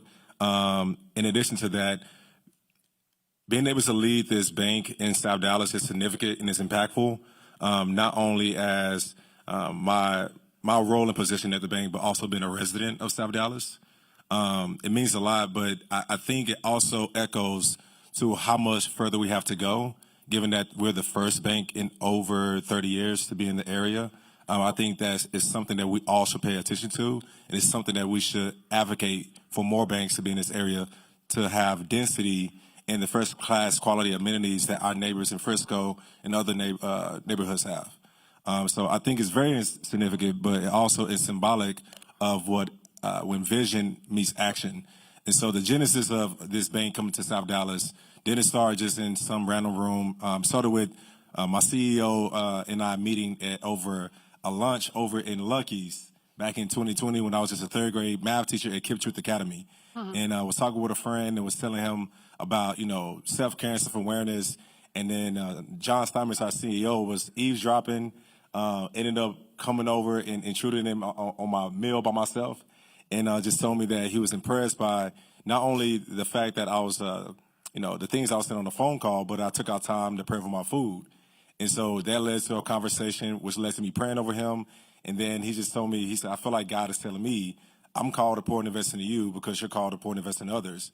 We're going to be friends for the rest of our lives, but what you need to know is that I'm a CEO of a bank. We're going to do great things together. That led to us meeting that next January, which is January 2021, to talk about ways to impact our communities in a way that didn't come across photo oppy or gimmicky or look like, some white savior, but a bank who truly is a community bank and wants to reinvest in the community, but in a way that gives access to capital and a hand up. And so by helping do that in numerous ways, they created a position for me at the bank. I started January 2022. No formal banking business background, just a person who has a heart to really impact and transform the community in a way that allows us to create generational wealth. And since then, we've been able to do that with the grand opening of our bank in South Dallas as of May of 2024. So since then, we've hosted over 40 plus 40 plus programs. We've partnered with City of Dallas. We've hosted the Convention Center Master Plan, partnerships with Dallas IZ, numerous different school sites, business owners, and nonprofit orgs in order to ensure that we're educating on financial literacy, banking, entrepreneurship, real estate. I'm sorry, I forgot St. Philip's. I got to make sure I shout out. We partner with y'all too as well. We've worked with a number of people just ensuring that the youth, the community, business owners really have a place that is putting them first, but ensuring that they have the information, the relationships, and the opportunities to really transform the area. In terms of answering the question of how the community has been receptive to it, I think me being on this panel is a little bit of a testimony, evident of itself. But my CEO and I, we have big, lofty, aggressive goals. We want to be able to bank every individual of our community, or a bank that actually knows how to hustle, how to be smart, how to align with you and your business, to provide you with bankers and individuals from your community that will provide you also with the information and access to capital to build and scale your business and be able to have the quality of life that we all deserve. So I would say continue to check on us and see how we're doing, how the community is being receptive to it, because just again, for the goals that we haven't banked every single person, so we're not there yet. But at the same time, we are seeing significant impact and transformation already, and we're very hopeful and excited for the greater things that's to come. That's amazing. And I like that big, lofty, audacious. What is it? Big, lofty. Audacious and aggressive. Aggressive. Yeah, you're very aggressive. There you go. I'm gonna talk to my kids about you. You don't know who's listening to you while you're at lunch alone. You never know. And I always tell people, we actually had an event today at the bank called Triple B. It's Business, Banking, and Breakfast. We host it every third Friday, so that way local business owners, entrepreneurs, nonprofit leaders, even professionals and industry experts like Valetta Lil has come to one.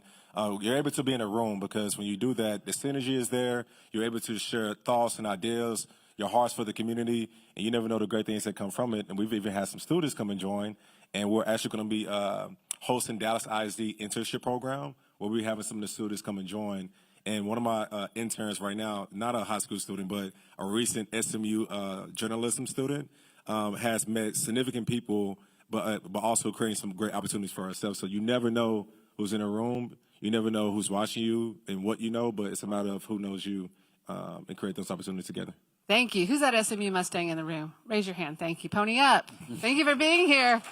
Thank you for being here. And thank you for being a mentor. And I hope you also commit to helping our mayor's summer internship program that was talked about at the first panel. Consider it done. Looking very, very excited to having the interns back at City Hall this year. And so back to you, Honorable Lil. So we were talking about the history of Fair Park. Take us to the present. What's going on? I know that you play a key role as president of Fair Park First in the current revitalization effort. Can you elaborate on those efforts? Sure. Just a couple of things that I want to make sure that I convey to all of you, and that is the necessity of planning. The necessity of planning, because that will determine your future. And it's not just your individual planning, it's the organizations you represent, it's the city that you live in. So in 2019, when Fair Park First takes over Fair Park, the first thing that we do is take the older plans and do a new master plan. What do we want to do going forward? Restore historic buildings, perhaps build new buildings, do some economic development on the site. But most important was the greening of the site. Former Mayor Rawlings used to say, I want to put the park back in the park. When I referenced the economic impact study that was done for the city, which said create this moat of parking around this park, which meant not only were homes were lost, but trees were lost. And that community park, there was none. So our most important aspect is community park, but and I'll talk about that in a little while, but we have other projects that we are doing. We passed in 2022, the city of Dallas, if you voted for this, it was a proposition to allow us to take tourism money, hotel motel tax, to renovate some of the buildings on the site. The Cotton Bowl, the band shell, the Coliseum, the Centennial Building, the Automobile Building, and the Music Hall. So those were to come from tourism dollars, not from your property dollars. Other places were trying to renovate the Magnolia Lounge. Magnolia Lounge, just so you know, is the birthplace of American Regional Theater. And from there, a woman by the name of Margot Jones, who died at 44, and was a good friend of people like Tennessee Williams, started doing regional theater in that tiny little building on the site next door to the African American Museum. Other things that we're doing, Fair Park Visitor Center, so you can come and check in, find out, buy a book, get a t-shirt, whatever. Renovating the tower building, working on the lagoon. The lagoon is the best known green space that we have, but it is also an ecosystem. And there are birds and turtles and animals there that you'd be surprised. Most recently, we do a census every year of turtles. Most recently, we found 2 years ago, the largest measured soft-shell turtle in the state of Texas lives in the lagoon. And there are lots of snapping turtles, so if you happen to be out there tossing a few things in, don't put your fingers into the lagoon. That's a fun fact. Fun fact. Good to know. We are going to build a loop trail around the park. This will start from where Santa Fe Trail ends at Perry. And we already have the funding, John, $8 million to build a loop trail around the park. And so you can ride your bike to the park because it's not a bike-friendly site at the moment. Part of that will also be able to create entry points into the park because right now we need connectivity. Then finally, we created a cultural district, and Vicki Allen talked earlier about the importance of the Forest Theater renovation. Our cultural district is bookend with Fair Park at one end and Forest Theater at the other. So that allows us to put state money into cultural programming in this particular area. Okay. The community park, as I said, is our most important aspect. I refer back to the study that said you need to tear down these homes and build parking. So in 68, you see on the left what it looked like. In 70, you see the demolitions begin. In 2022, you see one big parking lot. And additional parking has been pursued after that. So huge moat, which allowed us to do what Dr. Wong talked about. We can be a place for giant vaccine clinics. It also separates. And if there's one urban planning thing you need to know, parking is an economic development killer. It separates you from a community. So large parking lots are not good urban planning. They may not be, they're bad for equity, they're bad for planning. These are the communities around us, basically 22 neighborhoods. We have, Dr. Wong talked about the disparities in health. I live in 75223, which is technically a Fair Park zip code. I am at the very, very end of that zip code, next to 214. I am 2 blocks away. The disparity between my zip code and 2 blocks from me is 20 years on a life expectancy. We continue to stay engaged with these communities. We'll be going back out, and I'll talk about that later. The communities you see are listed on the right. What are we doing to engage? And I won't go through every one of these, but it is particularly important that we stay in communication with our neighbors. It is particularly important that our board reflect the neighborhood. We have 15 members on our board, 6 of whom live in these neighborhoods, the zip codes that the Park Department has defined as Fair Park zip codes. Not only are those folks living in the community, they have specific skills. Lubbock is a banker, so he knows about economic development. Jason Brown is an affordable housing developer. Then we go to Todd Atkins, who is a pastor, a member of the faith community. And Lincoln Stevens, he's into marketing. Maria Moncada, who's specific to DISD. If you are not at the table, you are on the menu. Okay, so if you are leading an organization, a nonprofit organization, ensure that the people you are serving have representation on the board.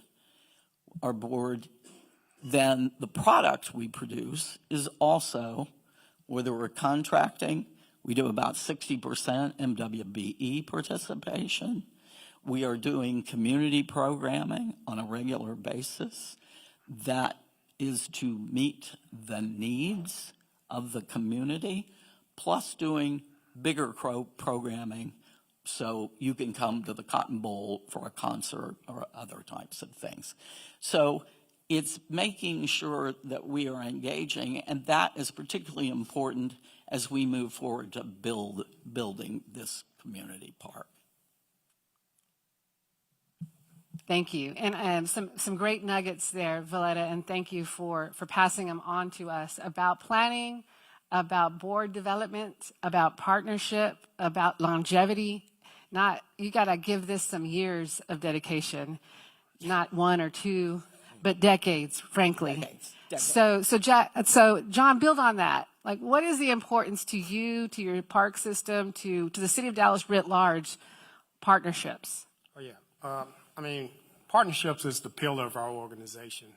I have a $120 million budget, but I receive just on the O&M side from our partnerships, because they go out and leverage our budget, I receive about $120 million in addition. So I couldn't operate Fair Park, the zoo, Arboretum, Audubon Center. I can go on and on with all our private partners we have, Katy Trail, Clyde Warren Park, soon to be Southern Gateway. They're all responsible for raising funds to operate those parks to make sure everyone have access at either for free or reasonable prices. And they go out and they raise funds. And so those partnerships is the pillar of our organization, because if we didn't have these partners, then the citizens would expect the same services, and then it would be on the dime of the city. So partnerships is what keep our park system able to expand and be the park system it is, to be recognized as one of the top park systems in the country.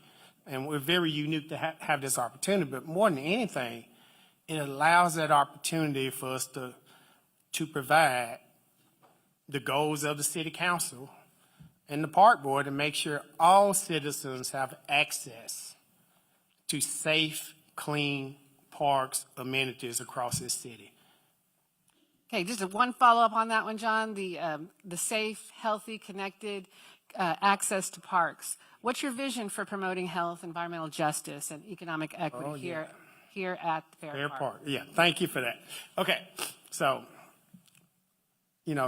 many of you all probably had the same experience, or you know someone when they grew up as relates to environmental injustice. My background, I grew up in the housing projects.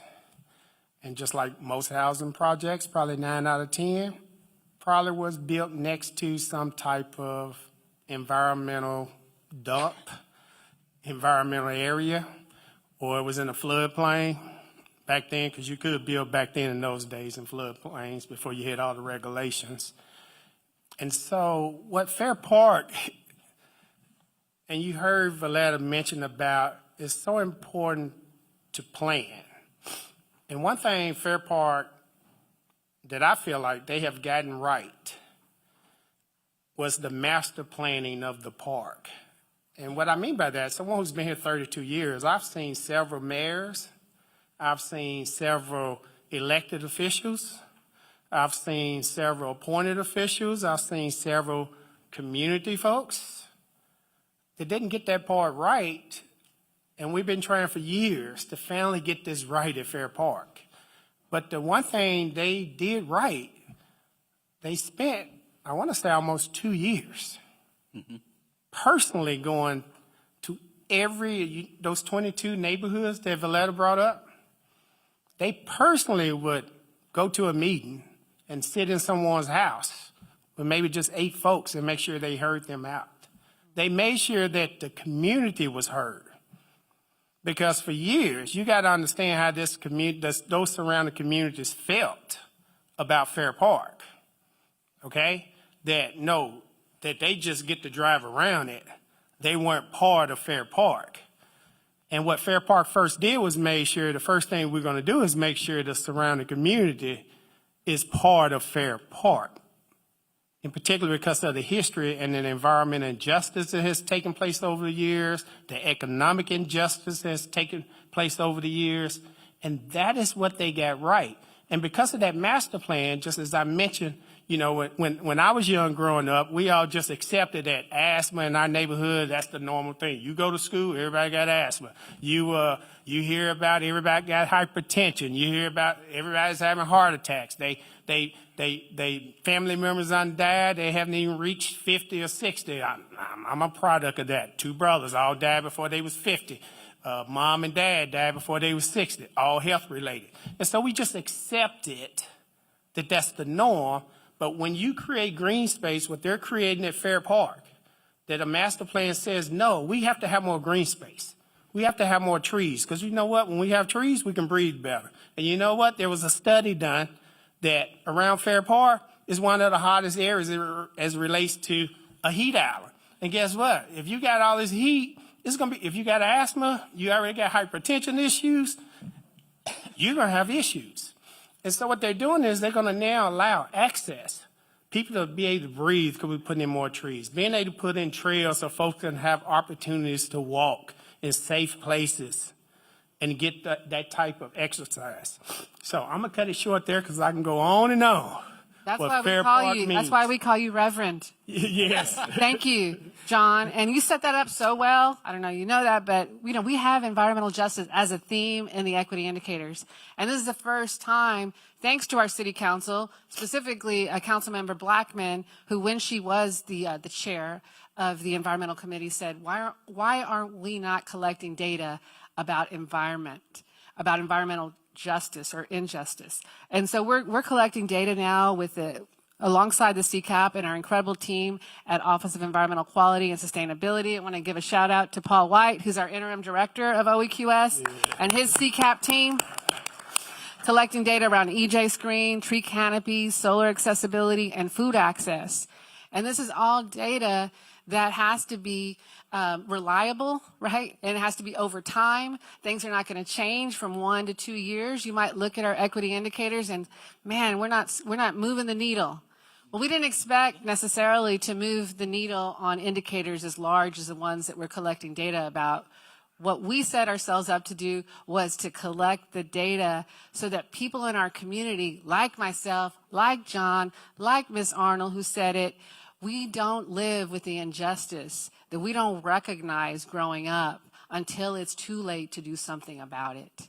That's what this data is about. It's about impact and collective impact, as was noted by Dr. Wong earlier.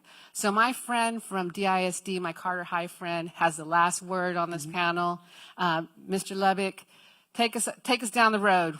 What's the future of our neighborhood here in Fair Park? What's the economic forecast in your vision? Honestly, that we can all be proud to live, work, serve, worship, and fellowship in South Dallas Fair Park. I'm often campaigning, trying to get people to come move here and live in South Dallas. It helps with the AMI in terms of increasing the average median income. So that way it can justify why we should have first-class quality grocery stores, hospitals, clinics, banks, just to overall have the density that's needed for us to really thrive and have a quality of life. And unfortunately, a number of people are like, South Dallas, ugh. But there's a lot of potential here. I have, I like to be very transparent. I have white people walking their dogs in my neighborhood. I have people who have never lived in this area being very, very proud to live and be in South Dallas. There's a $2 billion investment in this area from the community park and all these initiatives. And we get to be right out front of it as far as Vist Bank is concerned with our partnerships that we have with the Dallas Bank Chamber of Commerce, with the South Dallas Fair Park Innovation Center, which is our entrepreneurship center. We have a community lounge, so that way, unfortunately, we don't have a Starbucks in the community yet, but you can come over, pull up your laptop, get free Wi-Fi. I like to say it's better than Starbucks because you get free coffee. Bring your own coffee, free coffee. All that. So you can be able to do those things in a space that operates as a financial ecosystem that I really believe that's how we need to be operating as South Dallas Fair Park, as an ecosystem with all the different departments and the units and the greatness that we have in our resources. There's a way that we can foster and cultivate a community that breeds not only excellence, but provides the access to resources and opportunities that creates a transformation in our community. So, and where do we find you if we were walking from here to the Vista Bank? Yeah, you can find us at 3225 Martin Luther King Jr. Boulevard.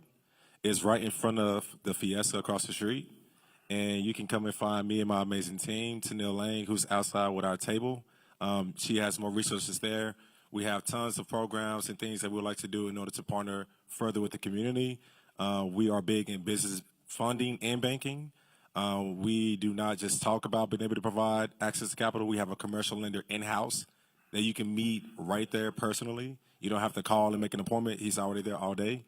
And yeah, overall, we just want to be able to put you first and find out more ways and how we can help our communities be successful. And I commit to going by and having a cafecito with you sometime in February. Oh, yeah, we can definitely do that. Okay, thank you. And can we give it up for this panel of incredible leaders, preservationists, equity champions? I've learned a great deal. Thank you. And I have so much more to learn from each one of you. I'm so appreciative of you being here today, giving of your time, not only today, but for Dallas for years. We appreciate you so much. And with that, I'd like to ask the panel if they'd like to depart the panel of the stage. You can. I'm going to ask our Honorable Gay Donnell Willis from District 13, council member of the City of Dallas, to come to the podium. She is also has perfect attendance for helping us with our National Racial Healing Day proclamation. She's representing the mayor and the city council in reciting the National Racial Healing Day proclamation. I want to thank her. Would you give her a round of applause? A warm welcome.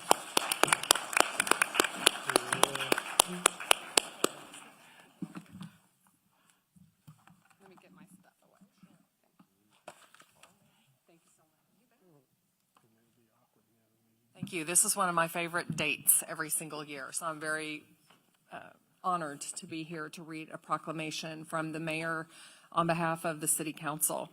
Whereas the W.K. Kellogg Foundation, a renowned advocate for racial equity, is hosting the National Day of Racial Healing on January 21st, 2025, whereas the National Day of Racial Healing is an annual observance created to combat the effects of hate and build greater appreciation for our shared humanity, helping to form a society where all people can thrive. And whereas the city of Dallas is steadfast in its affirmation that all people, regardless of racial, ethnic, gender, sexual orientation, religion, skin color, disability status, or other distinguishing characteristics of their identity, deserve an equal opportunity to experience well-being in Dallas and fully participate in our democracy. And whereas the city of Dallas acknowledges that we must work to address the historical and present-day harms of racism to support racial healing in our community, and whereas as part of this acknowledgement, the city of Dallas has established the Office of Equity and Inclusion, and it's not going anywhere, and developed a community-driven racial equity plan, underlining the crucial role of community participation in shaping a better future for all of our residents. And whereas racial healing is a vital commitment to the educational, social, mental, and overall well-being of all of our children, as all children have the right to safety, dignity, and humanity, and must be provided every opportunity to grow, learn, and flourish in a nurturing environment. And whereas the National Day of Healing is a celebration of the goals that together we have accomplished and a commitment to the work that we need to continue doing to ensure the well-being of all members of our community, where reflection, action, and dialogue are part of the continued work of racial healing. Now, on behalf of Mayor Eric Johnson, I do hereby proclaim January 21st, 2025 as National Day of Racial Healing in Dallas. Thank you for being here.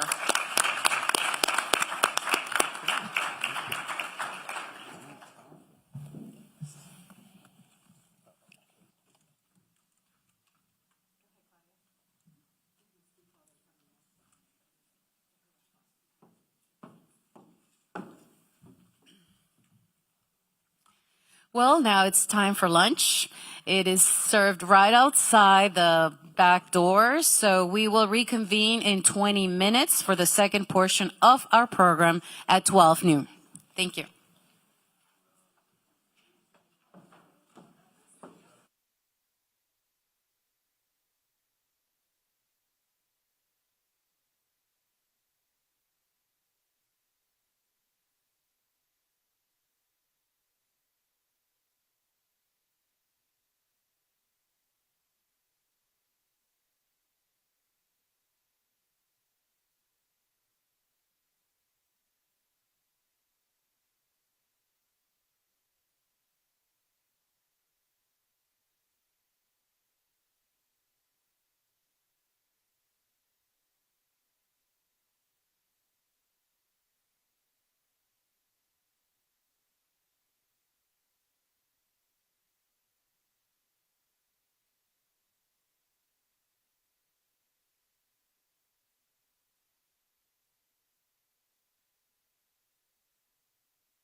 predecessor.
Okay, everyone who's in the hallway, you may start coming in. In 5 more minutes, we will start. So you may be bringing in your drinks or food or anything that you feel you will need.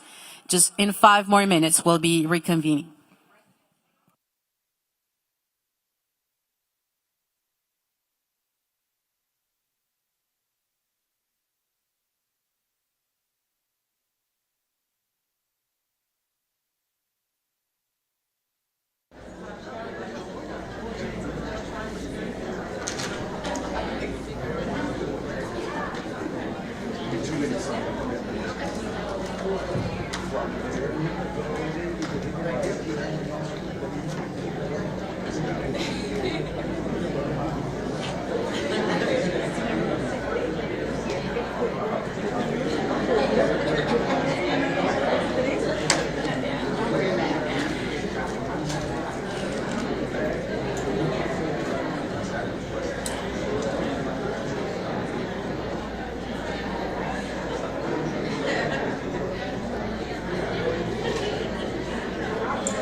Okay, we will be beginning in 3 more minutes. 3 more minutes. 3 more minutes. Thank you.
Okay, good afternoon, everyone, and welcome back. So now please join me in welcoming to the stage Catherine Guerra-Bazan, Environmental Commission Chairperson, and our moderator for today's Fire Chat, and our keynote speaker, Dr. Jalon White Newsome. We also would like to welcome Federal Chief Environmental Justice Officer of the Council on Environmental Quality for our fireside chat discussion. Please help me with a round of applause. Thank you. Thank you.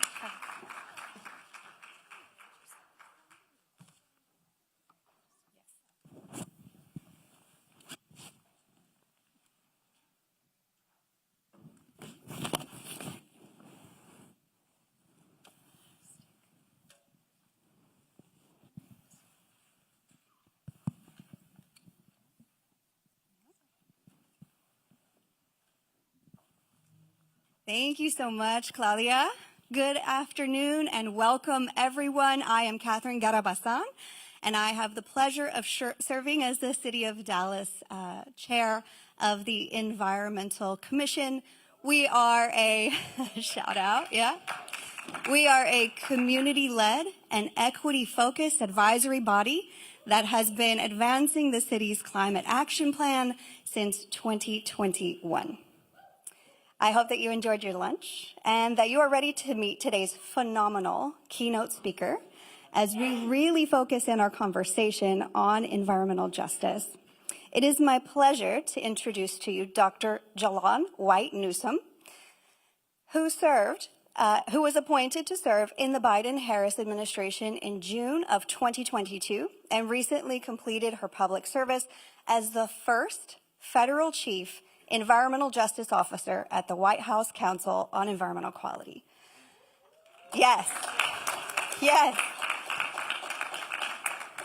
Under her leadership, the Office of Environmental Justice delivered on President Biden's ambitious environmental justice agenda, elevating environmental justice work across the White House and federal agencies.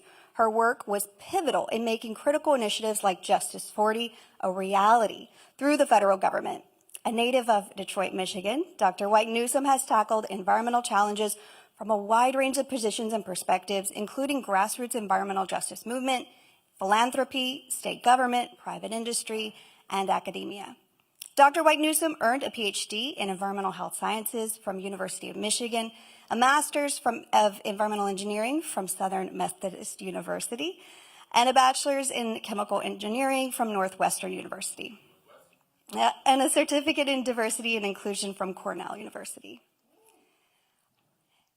All right, and then I just wanted to mention that before joining the White House, Dr. White Newsom founded and led Empowering a Green Environment and Economy, a strategic consulting firm that focused on transforming communities by using people-centered solutions to combat climate change, improve public health, and pursue environmental justice. Dr. White Newsom is a lifetime member of Delta Sigma Theta sorority. Affectionately known as Dr. J, she remains thankful for her main job being a wife and mother to 2 daughters. Please join me in welcoming Dr. White Newsom.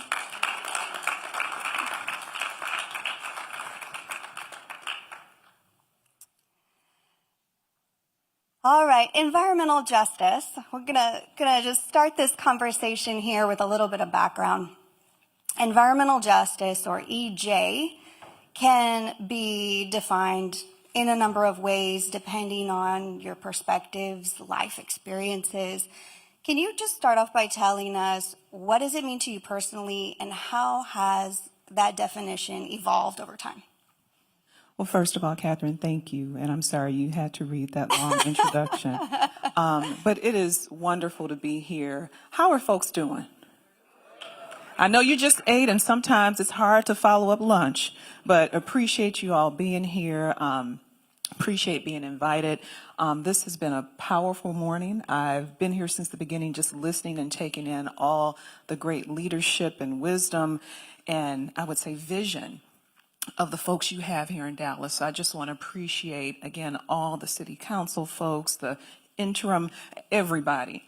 And, you know, I think it is a blessing to be able to have had an opportunity to be in this role. And I don't, again, take it for granted. My definition of environmental justice really started in high school. I was working for a big chemical company, and I started asking questions why certain spills and pollution were happening in certain communities and not others, why different spaces and places had more, I didn't know the term health disparities, but I said, why were some folks getting more sick than others?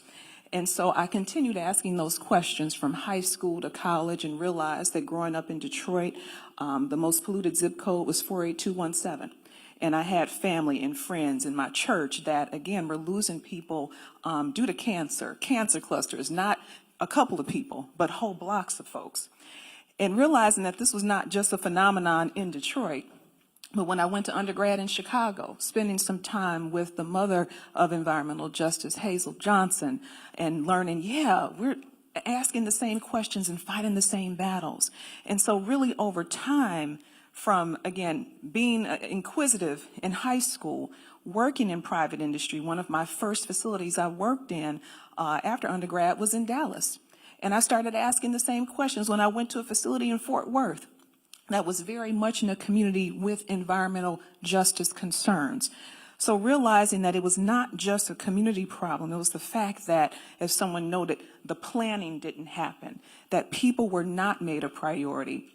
And in many ways, profit was really over the value of life that we should all uphold. So that definition for me of environmental justice that started with, again, just curiosity has evolved into something a little bit more formal. It is basically the fact that all of us, regardless of where you come from, what's at the bottom of your paycheck at the end of the year, how much education you have, we all deserve to live in a healthy, safe community. And when I think about this work, for me, it has not just been work, it is more of a ministry, because I come from a family that has always served. It has always been about, we take care of each other. We know what's happening. We know the power that we hold. We know the resources that we can get, and we put them to good use. So environmental justice for me is that aspiration. It's that aspirational space where everybody has what they deserve in their community. Thank you so much. And it's not about just aspiring to get there, right? It's about being there and knowing that the changes that have been long in the making, needing to be made, have actually been delivered to those communities. As the first federal chief environmental justice officer, you've probably got a lot of stories to tell, a lot of accomplishments through your time there. What are some of the ways that you, the White House, and the federal family were able to advance environmental justice in ways that you're really proud of? So this administration has elevated environmental justice to a level like none other administration in the federal government. So I just want to say that, because oftentimes people can forget and take for granted the fact that we had a president and vice president that said equity and environmental justice are no longer going to be an afterthought. So that's major.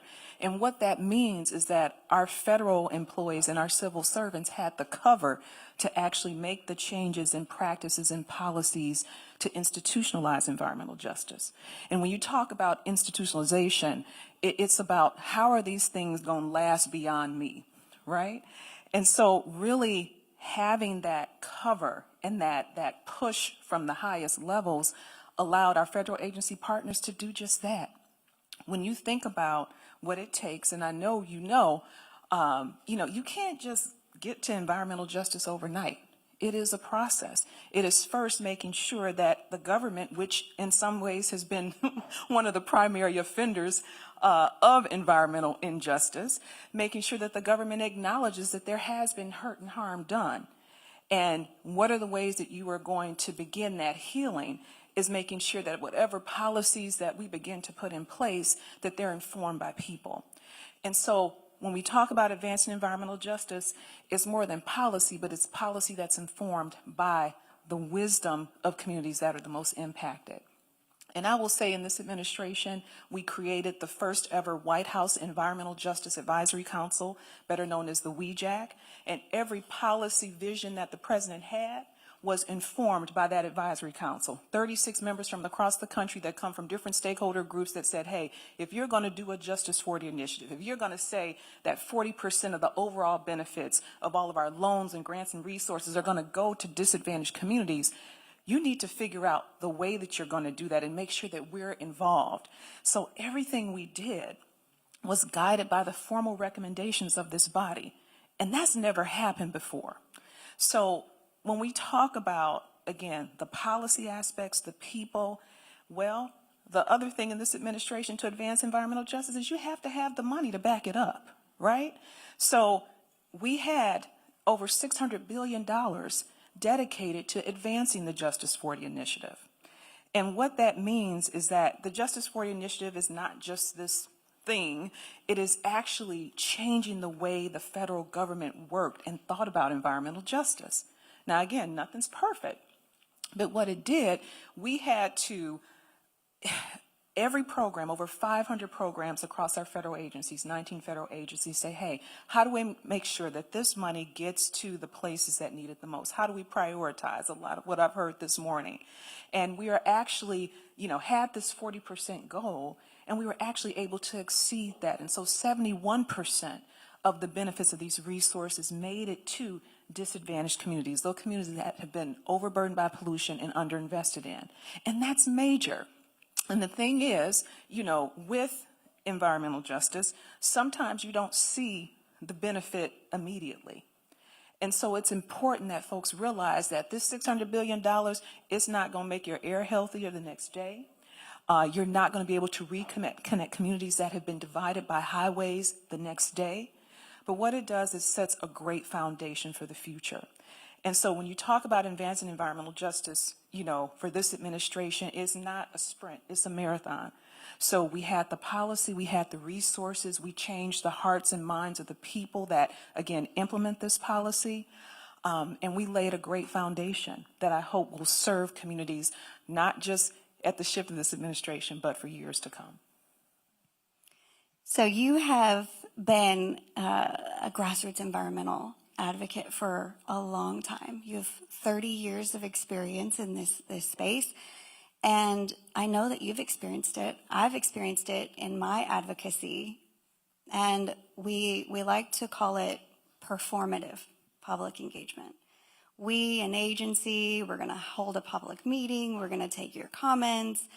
And at the end of it, we're going to issue that permit as though we never heard from you. You go to these meetings and you really get frustrated and you feel you're here, but you're not hearing us, right?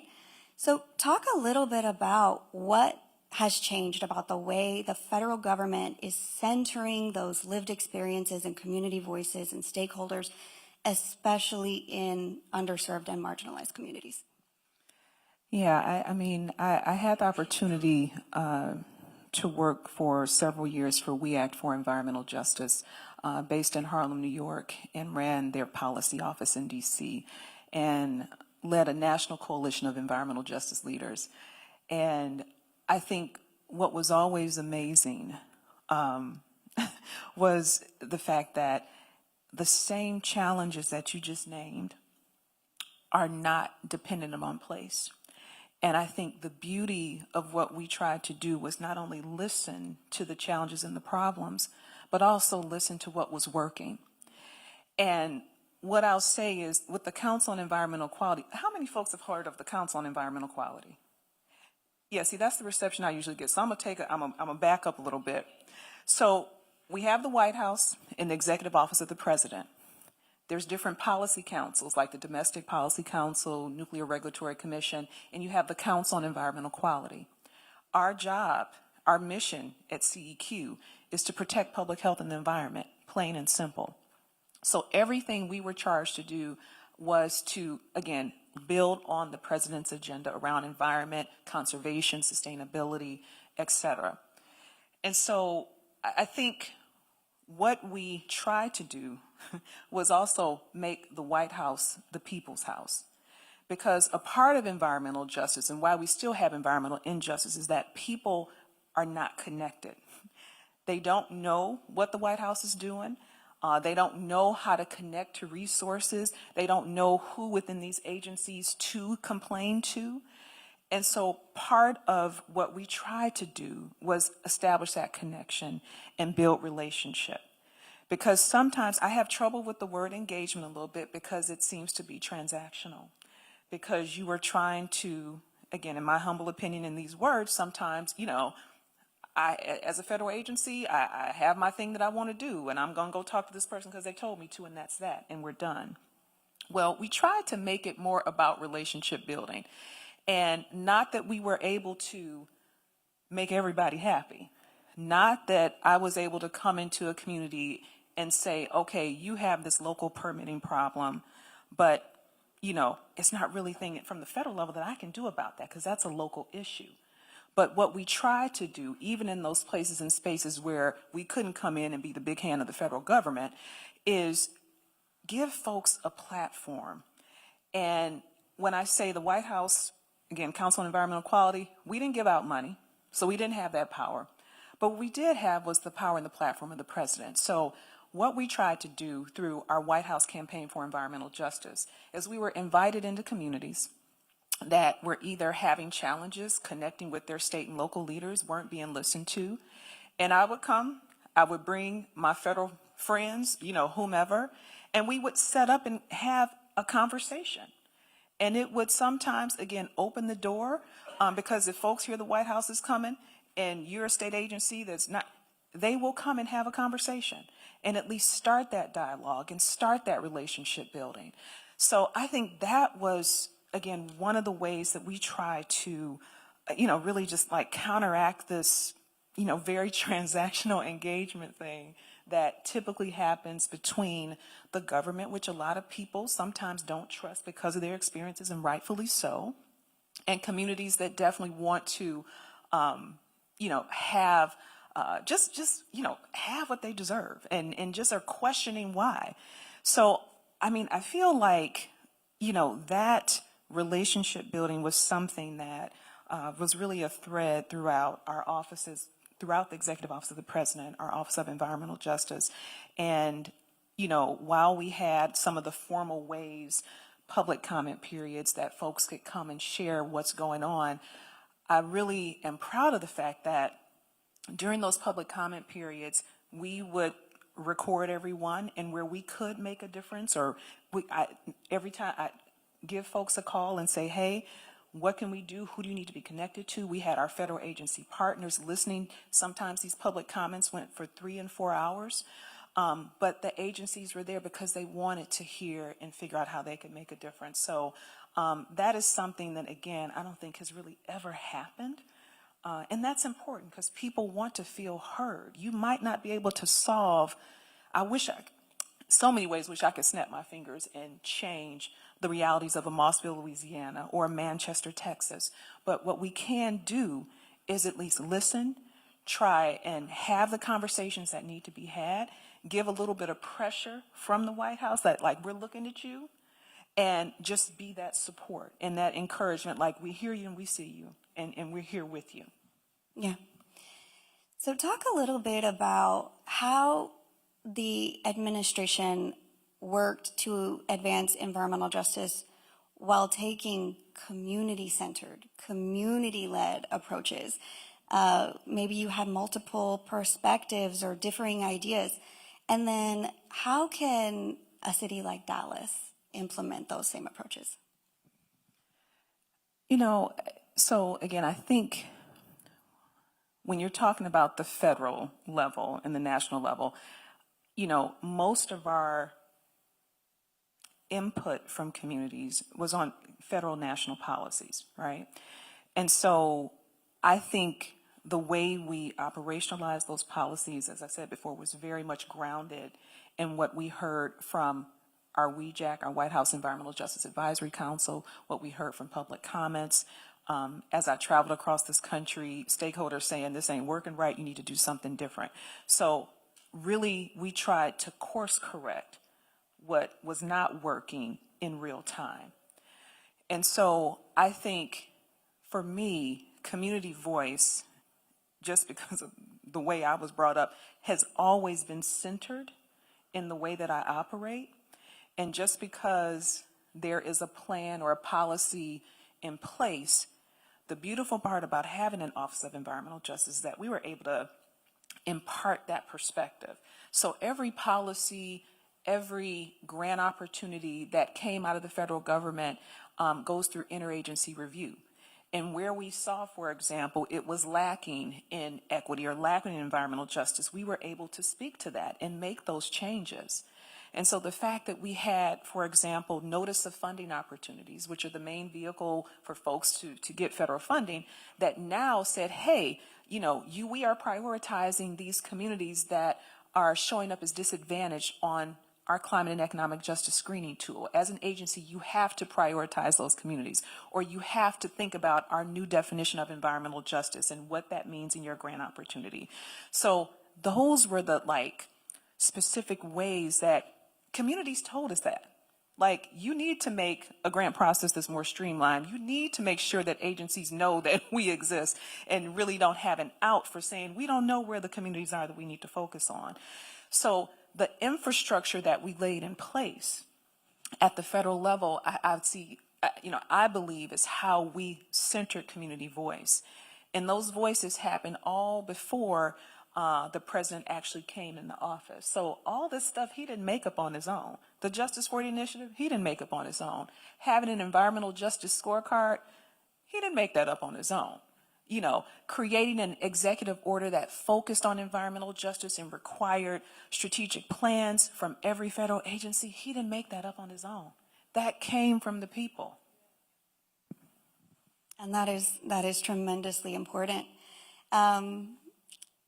Our city's equity indicator report included, you've heard this so many times today, environmental justice themes for the first time. I'm going to tell you a little something about those equity indicators.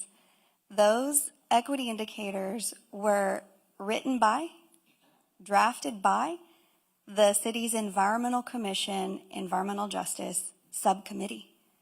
They were vetted by environmental justice stakeholders, and then they were made into a recommendation to our city council. And we are very, very proud of that. We work very diligently to, partner with staff, collaborate with staff, and ensure that we're not only going to measure those things going forward, but we're going to be held accountable for them. And I think that they're going to tell us a lot about where we have to go as a city. Was there anything in the equity indicators report that really stood out to you? Well, first of all, congratulations. Who was a part of the commission in making this happen? Like, that's major. Raise your hand high. Yes. Will our commissioners please stand?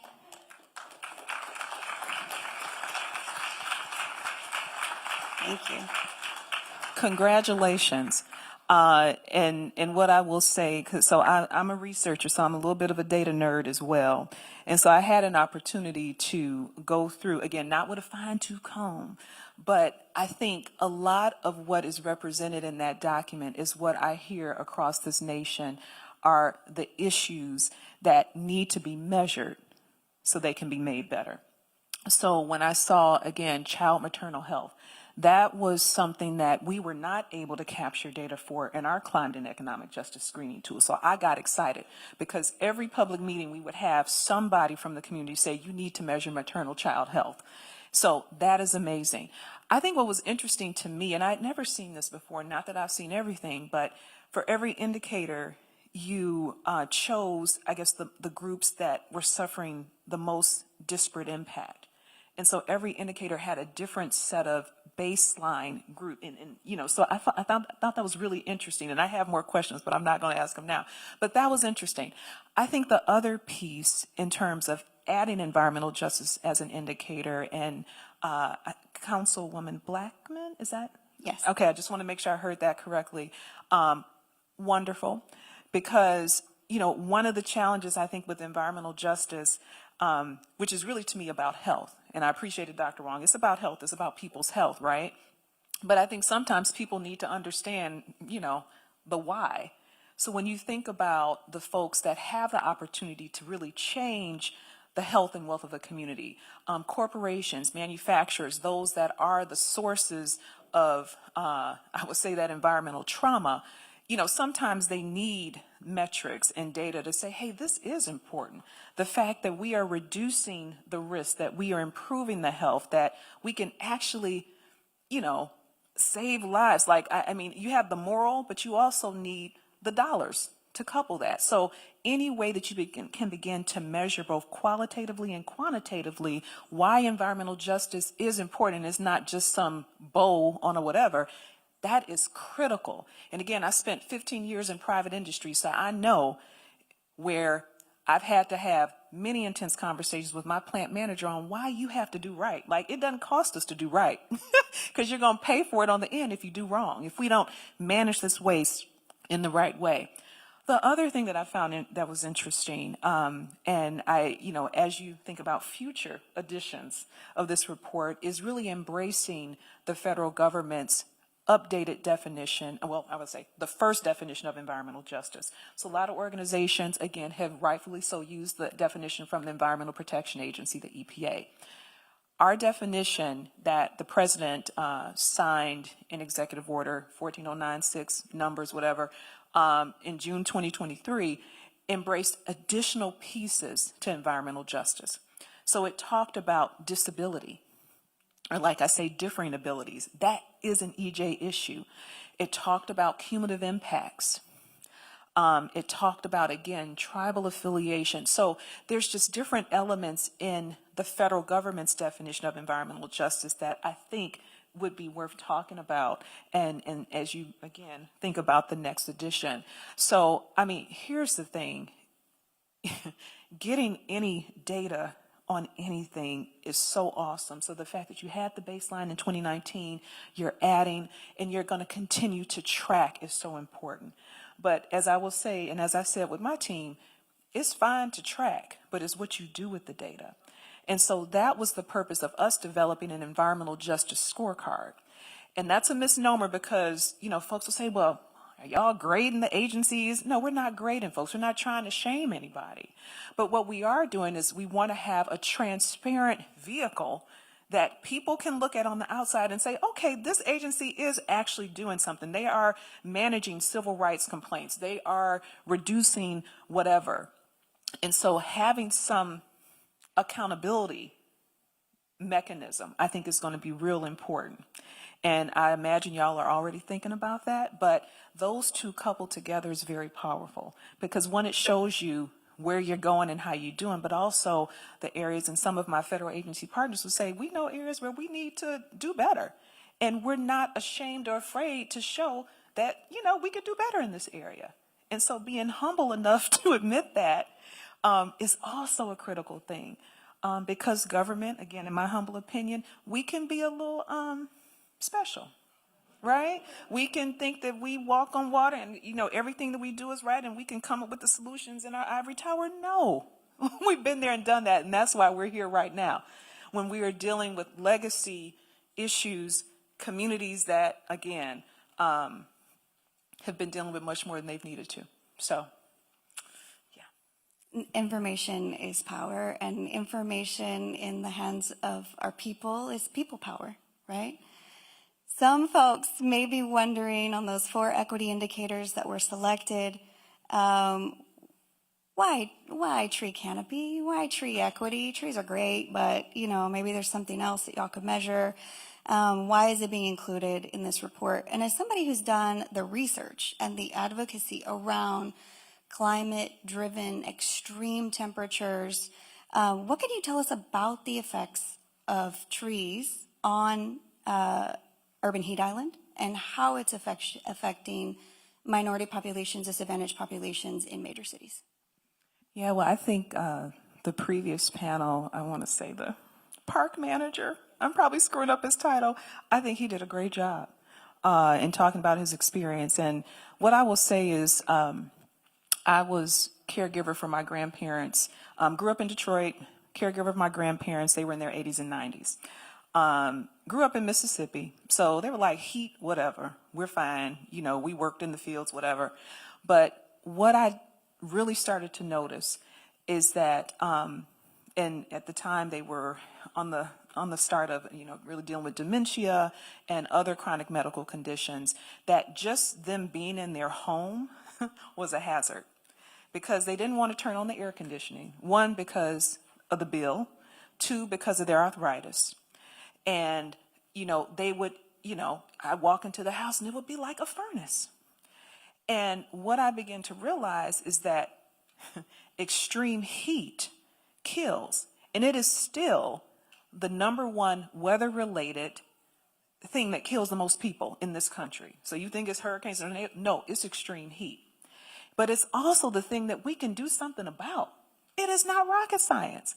Nobody should be dying from extreme heat.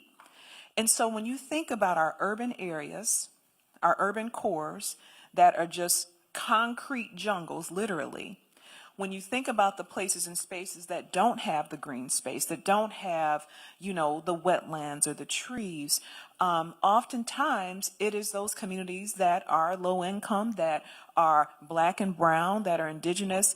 And unfortunately, because heat is not considered a real threat for so many decades, we have people succumbing to that. I was in Chicago during the 1995 heat wave that killed hundreds of elderly folks in their apartment. I've seen our houseless community suffer in places, again, Arizona, Detroit, that have died, again, because they weren't let into shelters. So when we talk about tree canopy, it's not just a pretty thing to have. It is actually very protective. And when you think about our young people, our elderly folks that have to stand and wait for a bus outside, and not protected, and you're talking about sometimes folks that have other conditions that are exacerbated, that are made worse by the heat, the impact of medications and how that makes your body unable to thermoregulate or kind of deal. All those things are factors that unfortunately our communities, the disparities in our communities, it's reality. And so heat just makes that worse. So any way that you can mitigate, any way you can reduce that heat threshold in our communities, tree canopy, water, is essential. So it's not just a pretty thing. It helps us breathe. It protects us. And it reduces that urban heat island. Like literally, well, I know when I used to live in Dallas, I was like, it is too hot here. I mean, I see, smoke coming up from the sidewalk. I'm not used to this. I mean, it's critical. And to think again, you have many folks in our communities that are living in homes that aren't air conditioned. They can't afford the electricity because of energy poverty and won't turn it on. And a lot of our elders that are homebound. So that's what my research was on, because basically I was seeing firsthand my grandparents suffering and then their neighbors suffering and the elders that took care of me. And I didn't see any movement from our city government. So I said, oh no, I'm going to connect with the health department. What is going on? This is a real threat. So it's real, but we can do something about it. That's the beautiful thing. It's not rocket science. So our racial equity plan, the equity indicators, are not the only focus that our city has on environmental justice. Our city adopted its climate action plan with those environmental equity considerations woven throughout in 2020. We adopted our racial equity plan in 2022. We began measuring these equity indicators in 2023. And the most recent update of our comprehensive land use plan for Dallas also included an environmental justice theme that was adopted in September of 2024. The environmental justice movement is not new. In fact, it is decades old. So what do you think that this really renewed, focus, what has brought this movement to the forefront over the past several years, and what can we as environmental advocates do to keep it centered? I tell you, I have been fortunate to connect and learn from so many EJ elders across this country. And what I will say is the EJ movement will not stop, regardless of who's in office, because the EJ movement didn't start with the federal government, and it's not going to end with the federal government. So all I will say is each of you in this room are a part of that movement. And if you're not, you need to join it.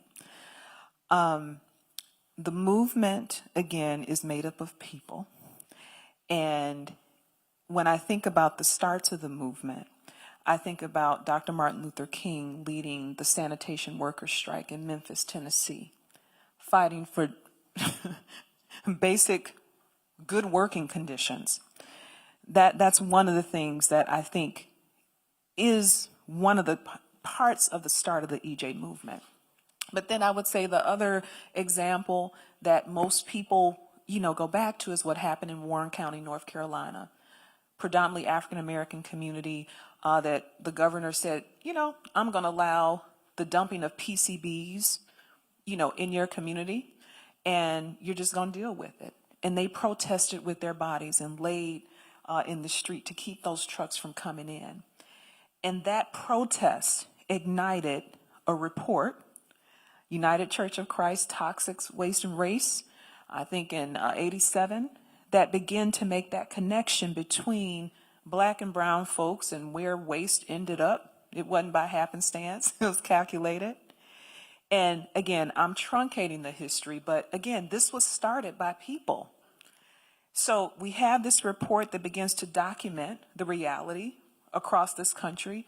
Folks, zoom into the early 90s, come together in DC for the first National People of Color Summit. And in that summit, they realized, oh, my brother in New Mexico, my brother in Michigan, like we are all dealing with the same craziness. And from that summit, they developed the 17 principles of environmental justice. How many of y'all have read the principles of environmental justice?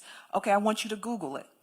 Because if you're going to talk about doing environmental justice work, if you call yourself an EJ organization and your work isn't lined up with the principles, I question that.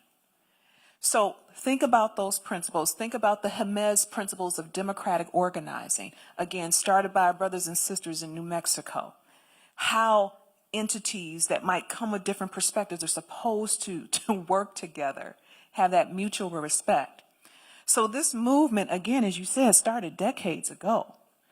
But the principles and the foresight of our elders, the fact that it is now more intergenerational movement, it's going to continue. And so that's what excites me. The fact that we still have people grinding across this country, regardless of what's happening in Washington. They, again, even before the election, we're getting organized, been organized. And I feel like for these next 4 years, you know, sometimes we need these things to, to wake us up and bring us together even more. Folks that never worked together. So again, environmental justice, we can't have if we don't have economic justice, if we don't have social justice, if we don't have health justice. So it is time to, again, get rid of these artificial silos. You know, so what, you work on trees, you know, I work on maternal health. Where is the connection? And so for me, I'm really excited about what's going to happen over the next 4 years, because there's going to be some powerful partnerships, some powerful people, and we are going to be ready on the other side. So this movement is continuing to go. And again, that's why I'm even more proud as a peacock, because this administration helped put a foundation, resources, made connections that had never been before. And we can't discount that. A change in administration cannot take away relationships. It can't. And that is what's powerful. It is so powerful. So let's talk about it, right? This is our last question, but I think it's a really important one. So like the transition that's underway at the federal administration level, the city of Dallas is also undergoing a lot of leadership changes, including our city manager. Our Office of Environmental Quality and Sustainability Director, Carlos Evans, has left the city as of this past week. These are changes that can make our environmental advocates really nervous about how are we going to keep this momentum that we have built, you know, over the past several years going forward. So tell us what you as an equity advocate are going to press forward in doing to ensure that we don't lose that progress. And then tell us what most excites you or scares you about the future of environmental justice. I think I think I said this maybe to my mom after the day of the election, and I said, "Ma, I don't get scared. I get prepared." We know a transition. We knew a transition had to happen. So I knew that my time as a political appointee was going to be done. So how do you prepare for that? You figure out who are the people that will still be there. And I say that because we have civil servants within our federal government that have lasted multiple administrations. So you might not see environmental justice in the spotlight. It's not going to be the main thing of this incoming administration. But our federal agency, I call them, they work like stealth, right? Like they're going to continue doing the work in the ways that they can, staying under the radar.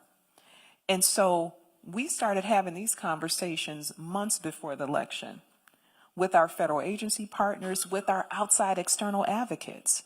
So you get prepared for the transition. You anticipate the worst, and then you put things in place to keep things going. And I'm not going to go into all the details, but trust that we were thinking about this way before the reality set in. I think also it's important to have, and we talk when I, again, was, at We Act for Environmental Justice, is succession planning. We have so many awesome community-based leaders that have been doing this for 50 and 60 years. And they should not have to do this for 50 or 60 more years unless they choose to. So when you talk about bringing in that next generation and getting them teed up and prepared to lead, that is so important. So how you make sure, and when I think about legacy, I think about my daughters, how do I make sure that they're going to continue this legacy of environmental justice and work? So you get prepared. You know what structure you're working in. You understand the limitations. You have people that are there and that are committed and know the insides and outs. So the work is going to continue to go forward. It just might look a little bit different. So whether you're changing folks' title, whether you decide to take, this strategic plan off the main website and put it, underneath some other inconspicuous place on the website. There are so many strategies for this work to survive. So again, what excites me is that we're going to have some opportunities to be really creative in how we do this work, really strategic. We have tools, we have resources, because they can't take back any of the money that we put out if it's been obligated. So the work will continue. And so that's what excites me. Of course, I'm not going to be Pollyannish and say I'm not scared that, everything that we've built over the last 4 years, it could be taken down with the signing of an executive order by this next administration. Things could be dismantled. Our website could be taken down. But here's the thing. Probably a month ago, I sent out a note to our 10,000 plus stakeholder list, and I said, hey, we generated all these resources and tools and data. Download, right? Because we know the threat that it might go away. That's okay. So we have folks on the outside that have all of our climate and economic justice screening tool data. We have folks that have our EJ scorecard data. We have folks that have our agency strategic plans. So the stuff is going to live on. It's just going to be in a different place. And we will be ready in the next 4 years to come back. Now, what I'm going to do with my time is make sure that while we might not have that traction at the federal government level, there are so many folks that I think can play a larger role in keeping this movement going. So I'm going to be focused on corporate America and making sure that they don't use this as an excuse to backslide or get scared. No. State and local government. So that is going to be my focus. And whatever insight, intel, support, encouragement I can give, that is going to have to be our new ecosystem, and philanthropy, because I spent several years in philanthropy. So we're all just going to have to step up, and we'll be good. We will. We will. Please join me in thanking Dr. White Newsom for her service to the Biden administration, to her service to communities across the nation. Thank you for being here with us today and for sharing your insights. Please also join me in thanking our Office of Equity Inclusion, the Office of Environmental Quality and Sustainability. Those folks are doing the work every single day to keep our communities beautiful, healthy, safe, and protect our people. And finally, please join me in thanking the volunteers of the City of Dallas Environmental Commission. They sacrifice time to make these recommendations, and they do it in their volunteer capacity. If you are called today to volunteer with the Environmental Commission, you can find out more information at dallasclimateaction.com or follow us on social media at Dallas Environmental. Thank you so much for being with us today.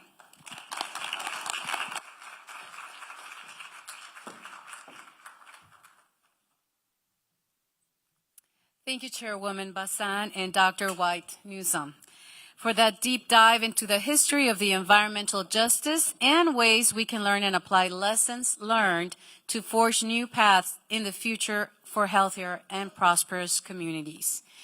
And speaking of the future, I am extremely proud to introduce members of our City of Dallas Youth Commission and College Advisory Commission, Chair Leroy Temfu, and Aria Miller, Chair of the Environmental Committee. Please help me welcome them.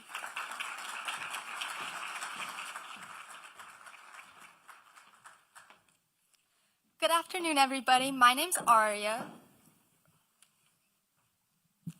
Hello, everyone. My name is Leroy Tamthu. And we are the leaders of the Dallas Environmental Committee underneath the Youth Commission. We would like to get started today by thanking the Office of Equity and Inclusion for giving us the opportunity to present to all of y'all today about the importance of equity and inclusion with environmental justice and sustainability. Environmental sustainability relies on inclusion and equity because it ensures that we are able to help the most amount of people so that we can solve issues and create solutions that will help everybody regardless of where they live and regardless of who they are. Our committee is dedicated to equity by not only ensuring representation from all districts and creating opportunities for youth to lead and contribute. By giving youth an opportunity to lead, we're allowing them to shape our future as we are the ones that will inherit it. So the leadership for our team is me, Aria Miller. I am the chair of the Dallas Environmental Youth Committee. Yeah, I am the vice chair of the Environmental Youth Committee, but I'm also the vice chair of the Youth Commission, which is 15 civically engaged teenagers who work with the city of Dallas and are appointed by our council members. So council member Paula Blackman is my councilwoman, so she appointed me. And then we have a few others, which are Tony Oken, who isn't here today, but great personality, and she is the D11 Youth Commissioner. And then we have Abraham Moreno, who is the D1 Youth Commissioner. Okay, so what is the Dallas Environmental Youth Committee? We are a body of youth who are dedicated to not only environmental sustainability, but environmental justice, and we aim to empower youth to contribute to environmental advocacy and sustainable practices actively while creating meaningful collaborations with a variety of partners. Our most recent collaboration was with the Dallas Arboretum, where we had an environmental youth town hall. At the youth town hall, we had both STEM-based and advocacy-based activities. For our STEM-based activities, we had a water testing seminar in which we partnered with the Texas Dream Team to execute, where they demonstrated water testing techniques and educated attendees on becoming stormwater citizen scientists and conducted hands-on water testing demonstrations. We also had an Arboretum walk hosted by the Dallas Arboretum, where people were able to explore the diverse species of plants and animals at the Dallas Arboretum and learn more about them. Because this was a city-run event, the admission was free, so the youth that attended were able to look at the Arboretum and all they had to offer for free. And it also gave the Dallas Arboretum a chance to highlight their sustainability practices that they are currently employing at their facilities.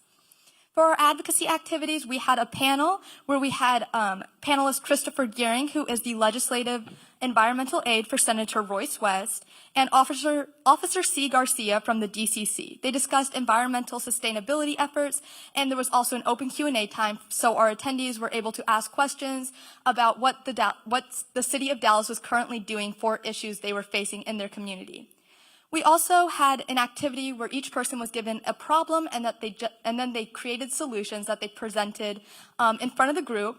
And by doing this, we were able to hear from so many different people and hear so many different ideas on what they wanted to see happen in the future in the city of Dallas.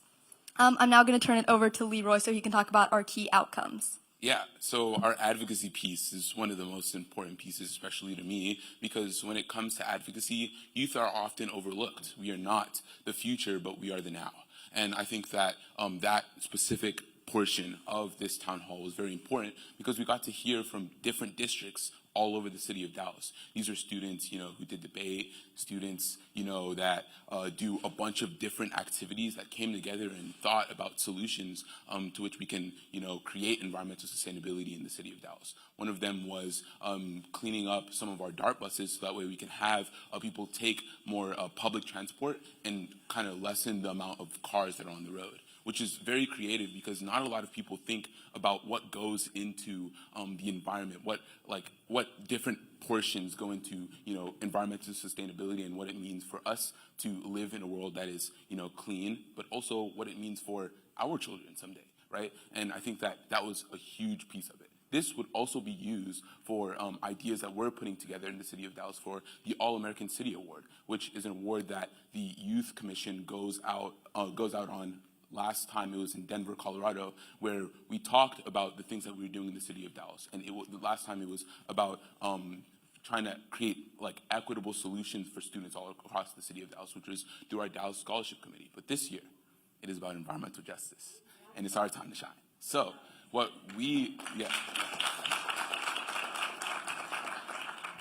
So essentially, what we did for this brainstorming activity is we had people come together and have a bunch of ideas and solutions to a bunch of issues concerning the environment. And what they would do, and what we would do with those ideas, is we took all the posters and drawings that they did, and we have a meeting about it. And we're going to use those as a way to advocate or create some type of initiative that we will use at the All-American Cities competition. So that way we can actually actualize what we're talking about rather than, sitting behind an ivory tower, right? We can actually connect the classroom and the streets. And we think that that's very important.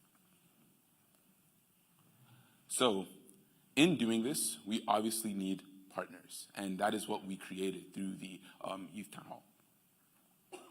So with the Texas Stream team, they were invited to the Youth Town Hall to do an activity. They did like a mock version of trying to be able to test water, and this was very engaging. We had all the students in a whole circle, and they were there for a while, but they were engaged through the entirety of it because our water systems are very important. We have to be able to check our water systems. But one thing we didn't know is that our youth can participate in that, and there is a team where you can become a community scientist, where you go out there, you take a qualification course, and then you start testing water in your own communities. And what we did was we built a partnership in which everybody that joins the Environmental Youth Committee has to be approved or has to be a community scientist, because we think it's important for each and every person to individually see what happens in the city of Dallas, what data that can we pull. And this is something that high schoolers are doing, which means that, by the time, we might be in y'all's shoes, we'll be all right. We'll be well on our way. So we think that was one of the biggest partnerships that we were able to create. Second was with the Dallas Arboretum. Now, we think that not only is data important, but also showcasing and discussing different things in the idea of the environment, which means appreciating the environment. That's Earth Day. And what we did was we created a partnership in which they will host our Earth Day event for this year. And we would really like a lot of you guys to come and join us. But what we will be doing is we'll hold that event at the Dallas Arboretum, and you get to see the beautiful flowers and all the things that we got to see that day. We also got to talk about not only what the Dallas Arboretum does, an idea of flowers. That's what you think about when you talk about the Dallas Arboretum. But the Dallas Arboretum also talked to us about sustainability practices, right? They talked to us about wind, solar, and all of these things that I did not think was in my backyard, right? And that is what we advocate for. We advocate not only for the beauty of Earth, but to sustain that beauty.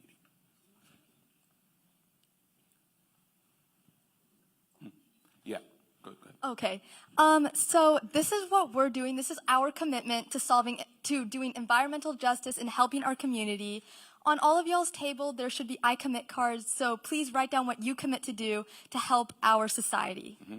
Maybe commit to coming to that Earth Day event 2025. Thank you.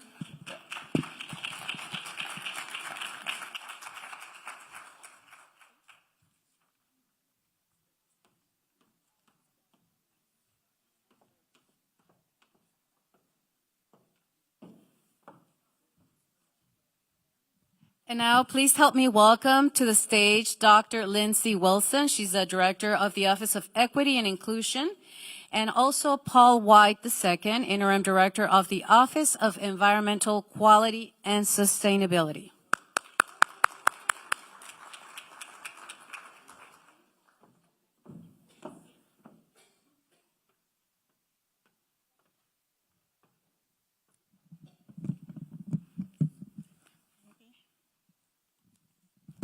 Well, good afternoon, everyone. Good afternoon, everyone. I was going to say, after a presentation like that, I know that we are all energized. Can we give it up once again for our youth?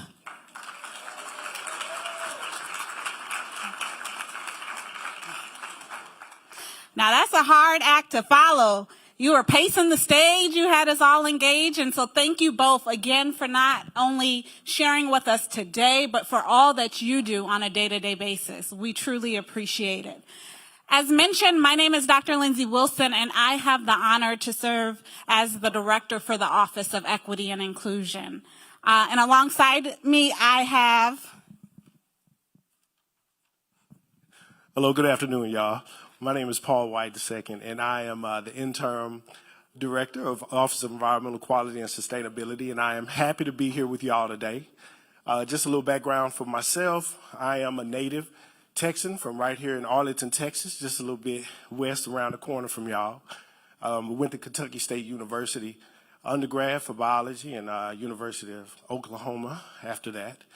I have been with the City of Arlington as in environmental enforcement of environmental regulations, and then I went to the City of Arlington. Now I'm here with the City of Dallas.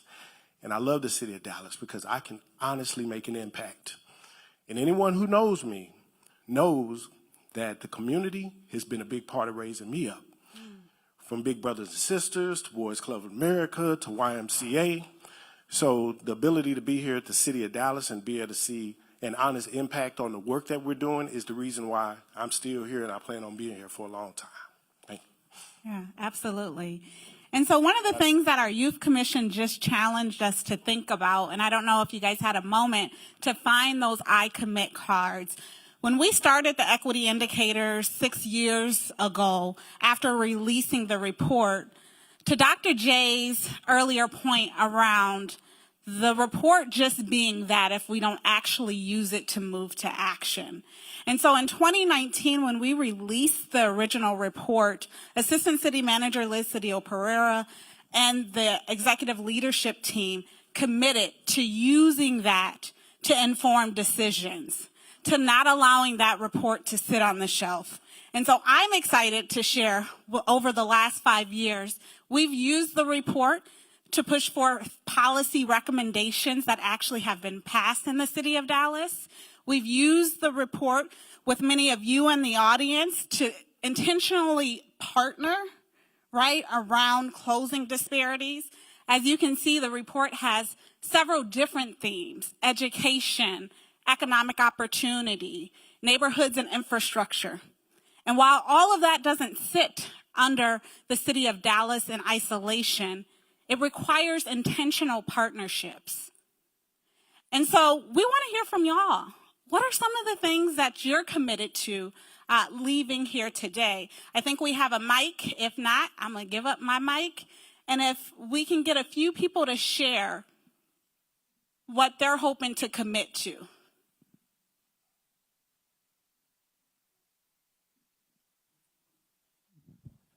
Anybody?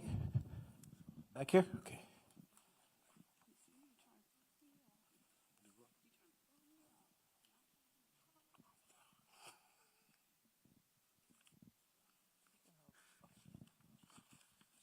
Good afternoon. My name is Candace Wicks. I'm Vice Chair of the Martin Luther King Community Center Advisory Board.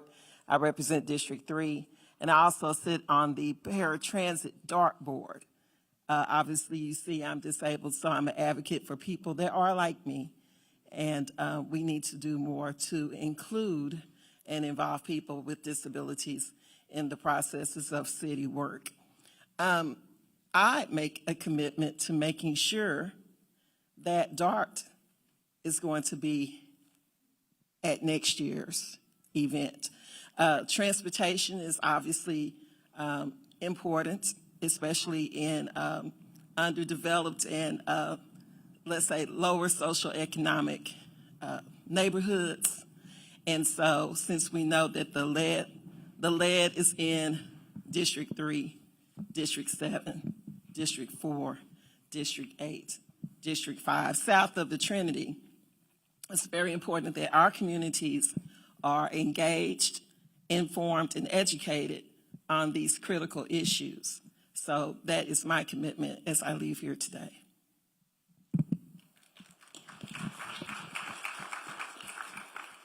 I guess I have I have to stand up. Hi. I'm Anu Partep. I'm a pediatrician and physician director of health equity at Cook Children's Healthcare System. But we live in Capel. I'm embarrassed to say I don't ride the DART enough. We are getting a DART station near Capel. This was not planted. I did not know our prior commitment person was going to talk about the DART, but I'm committing to riding the DART and bringing a friend from Capel to Dallas at least 6 times by June. I know that's small, but that actually I'm hoping will shape my behavior and help shape my neighbors' behaviors too. Thank you.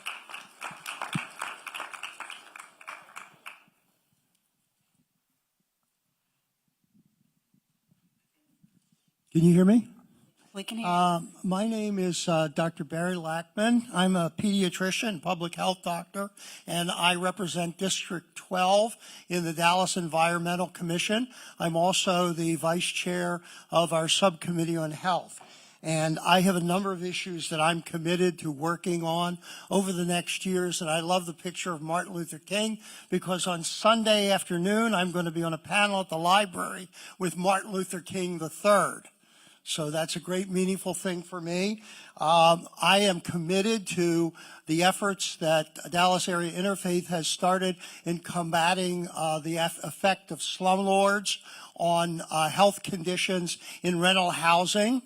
I'm committed to working on affordable housing to make good housing that's safe and healthy, affordable for our entire population. I'm committed to improving food access through urban agriculture and developing gardens. And I'm committed to efforts to mitigate the effects of small particulate matter, which is killing our citizens, giving them cancer, giving them asthma. We need to clean that up. Thank you. Thank you for that. And before we go to the next, I just want to acknowledge, I see that we have a number of different commissioners from a number of different commissions here in the audience. And so if you can either wave your hand or, yes. Thank you all for your service.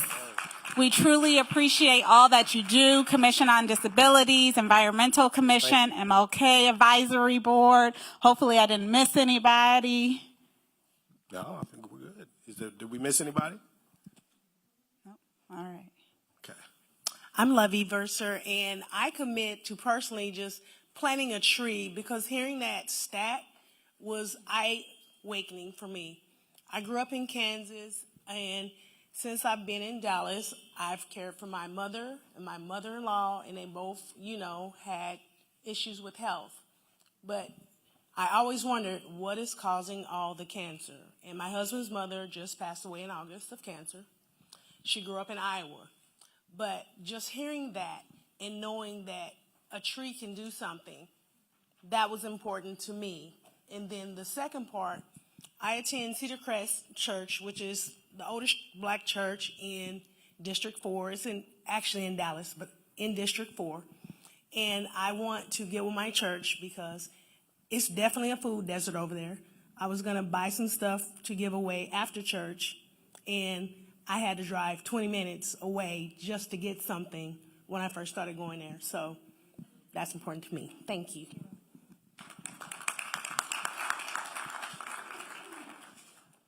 Good afternoon. I am Commissioner Christina Pouet. I was called out earlier by Dr. Wilson. I do appreciate that. I'm in my second term on the Commission on Disabilities. I am the founding chairwoman. Our vice chair is now our chair. John Calcani. I don't see him here today. But in reference to environmental justice, a lot of times people don't understand what that means. And I'm hearing everyone in the speakers indicate disabilities and health problems. And a lot of times people don't self-report their disability because they think it's just their health declining. And that decline leads to a disability. I do have acute asthma. I have 2 sons who have autism. Although that's been changed in DSM-5, that's another conversation. So I'm currently still serving on the Disability Commission for District 8, which is Mayor Pro Tem Tanel Atkins. What I commit to are 3 things: awareness, information, and education.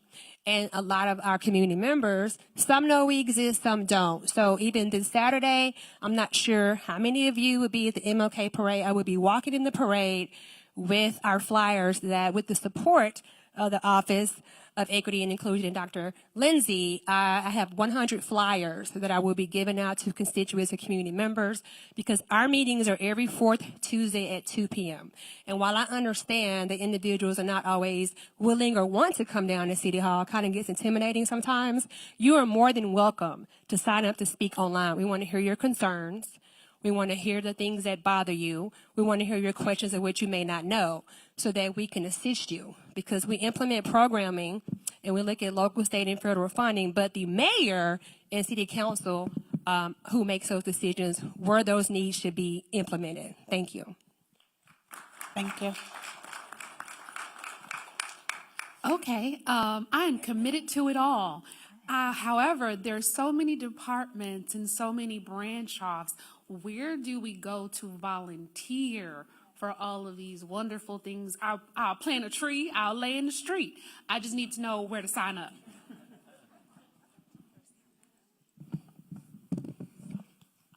Sure, there are all kind of resources and places to volunteer. I've spoken to several people here today that have various organizations. What I'd encourage is that you can reach out to us at the Office of Environmental Quality and Sustainability, and then we can connect you with some of those resources. And thank you for highlighting just how sometimes overwhelming it could be, right, on where to go. If I can just add a bit to what Paul highlighted as it regards to, the upcoming report, with it having over 60 different indicators. My motto is equity's everyone's work. And so in lieu of looking at that report online or getting a copy when it's printed and saying, I need to know all of these indicators, follow your passion. What are you passionate about? Is it education? Is it public health?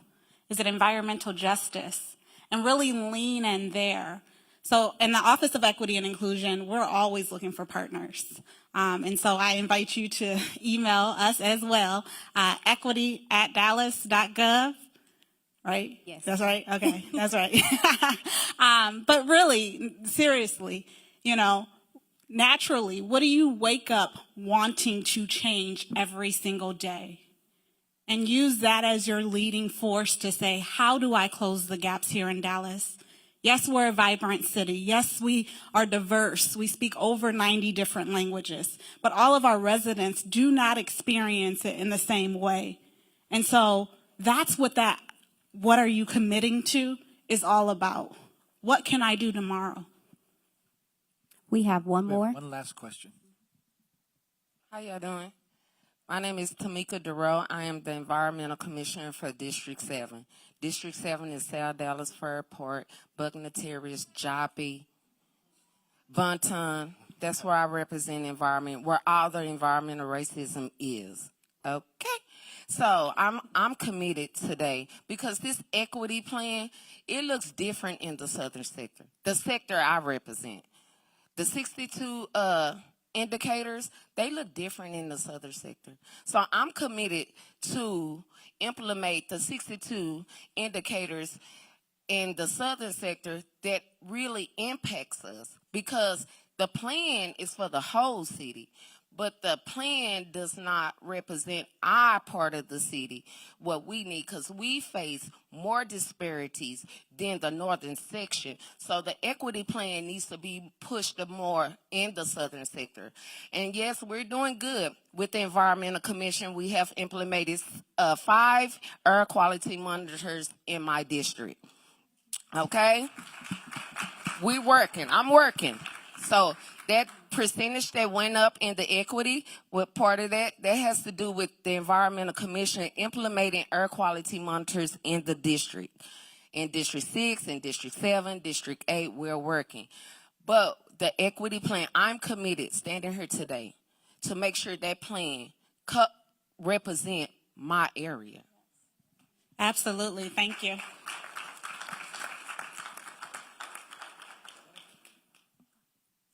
Is that all? Well, thank you so very much. Do we have time for one more? Oh, we got one more? Yes. Is there? Okay. My name is Jonathan Maples, and when we talk about the environment, I'm glad the young lady used the proper phrase. It is environmental racism. And until we look at it for what it is, we will never get anywhere. So if we peel back the onion and find out how we got here, well, environmental racism happened because people that looked like me, my grandmother and great-grandparents, were told where we could live. I grew up in the shadow of Love Field Airport. My dad grew up in the shadow of the lead smelter in West Dallas. Why? Because that's where we were told we could live. And we still reside in these areas. So in order to get where we're trying to go, we have to come to terms with how we got there. So we need to all start to talk about that first. I grew up in North Dallas. Again, Love Field Airport is in North Dallas. The lead smelter is in South Dallas. We're standing in South Dallas. We all need help as black and brown people because we're still in these areas. So I stand behind the plan. I'll support the plan, but that plan has to work. We have to implement that plan, and we have to lean on those people that can make a decision to make it work. Thank you. Okay. All right. Well, I want to thank you all for coming out and participating in the 2025 Equity Indicator Symposium. I also want to thank Dr. Lindsay Wilson and the Office of Equity and Inclusion for incorporating environmental justice into their frameworks, like the Equity Indicators Report and the symposium that we're here today. By making environmental justice an integral part of their framework, they're helping to ensure that our pursuit of environmental justice is inclusive and comprehensive. So I just want to salute you and give you a clap for that. Thank y'all. As we close, I just want to reiterate that environmental justice is not just a bunch of, buzzwords or empty slogan. It's a necessity because all people, regardless of their background or economic status, deserve equal and fair protection and protection from environmental health and hazards, and equal access to decision-making processes to maintain a healthy environment. I've been working for the city for a long time.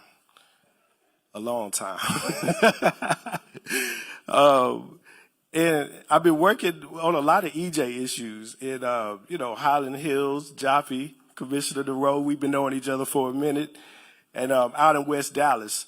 And I've heard some compelling stories from many people over the years, many of our residents, about environmental injustices in their communities. And I've witnessed some of those myself.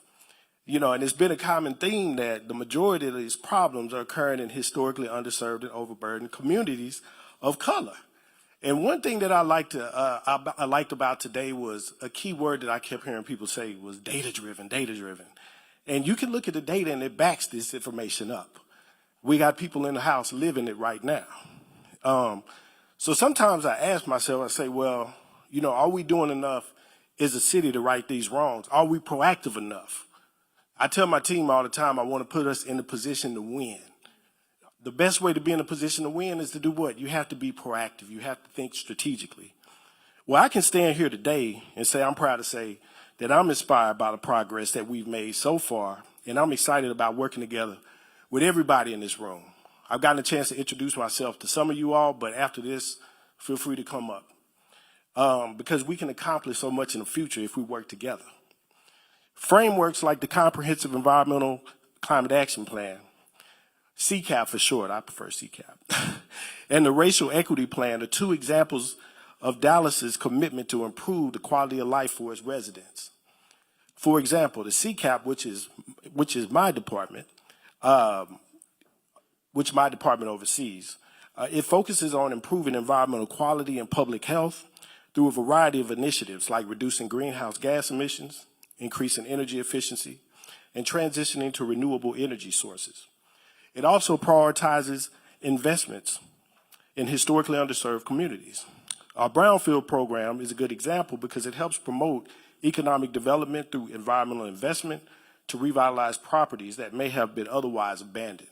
And we actually have some people at our Brownfields table out here now doing community engagement. So y'all check them out if you have time. The CCAP also emphasizes community involvement in decision-making processes, which is why we have a very active environmental commission. Our environmental commission is comprised of residents that are passionate about the environment. I think they've shown us that today. So I'm not going to ask y'all to raise your hands because I think everybody knows who you are already. But the CCAP also addresses issues like urban heat island, food insecurity, poor air quality, waste, and water conservation. And I only mentioned a few of the initiatives implemented through the CCAP. So here's the kicker right now that ties us all together. So all of that work is enhanced through the Racial Equity Plan because it aims to ensure that the benefits of our efforts are shared equitably throughout the city, right? So that's the importance of that plan, to make sure it's shared equitably. So as our event comes to a close today, I just want to thank each one of you for all your time, efforts, and attention, because all of our efforts come together to make Dallas a better city. As we leave the symposium, just let us carry with us the resolve to be champions of equity. Let us continue to build bridges, empower communities, and hold ourselves accountable to the highest standards of justice and fairness. Thank you.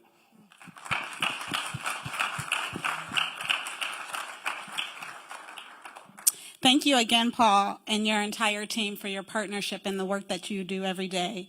Thank you to each one of you who stayed the entire symposium. We truly appreciate you. I want to thank our city leadership, our incredible speakers, as well as our panelists. I want to take a moment and acknowledge the Office of Equity and Inclusion and the staff. And so sometimes they're a little shy, but if you guys can raise your hand. All right. And if the work that you guys do on a daily basis is absolutely remarkable. We couldn't have events like this. We couldn't push the work forward in the challenging times and celebrate the wins that we do have without each other. So thank you for all that you all do. Additionally, I want to thank the Office of Community Care for hosting the 43rd Annual MLK Junior Week and the Office of Environmental Quality and Sustainability. Tomorrow is the MLK Parade, and so if you do have time, please join us there. Thank you again.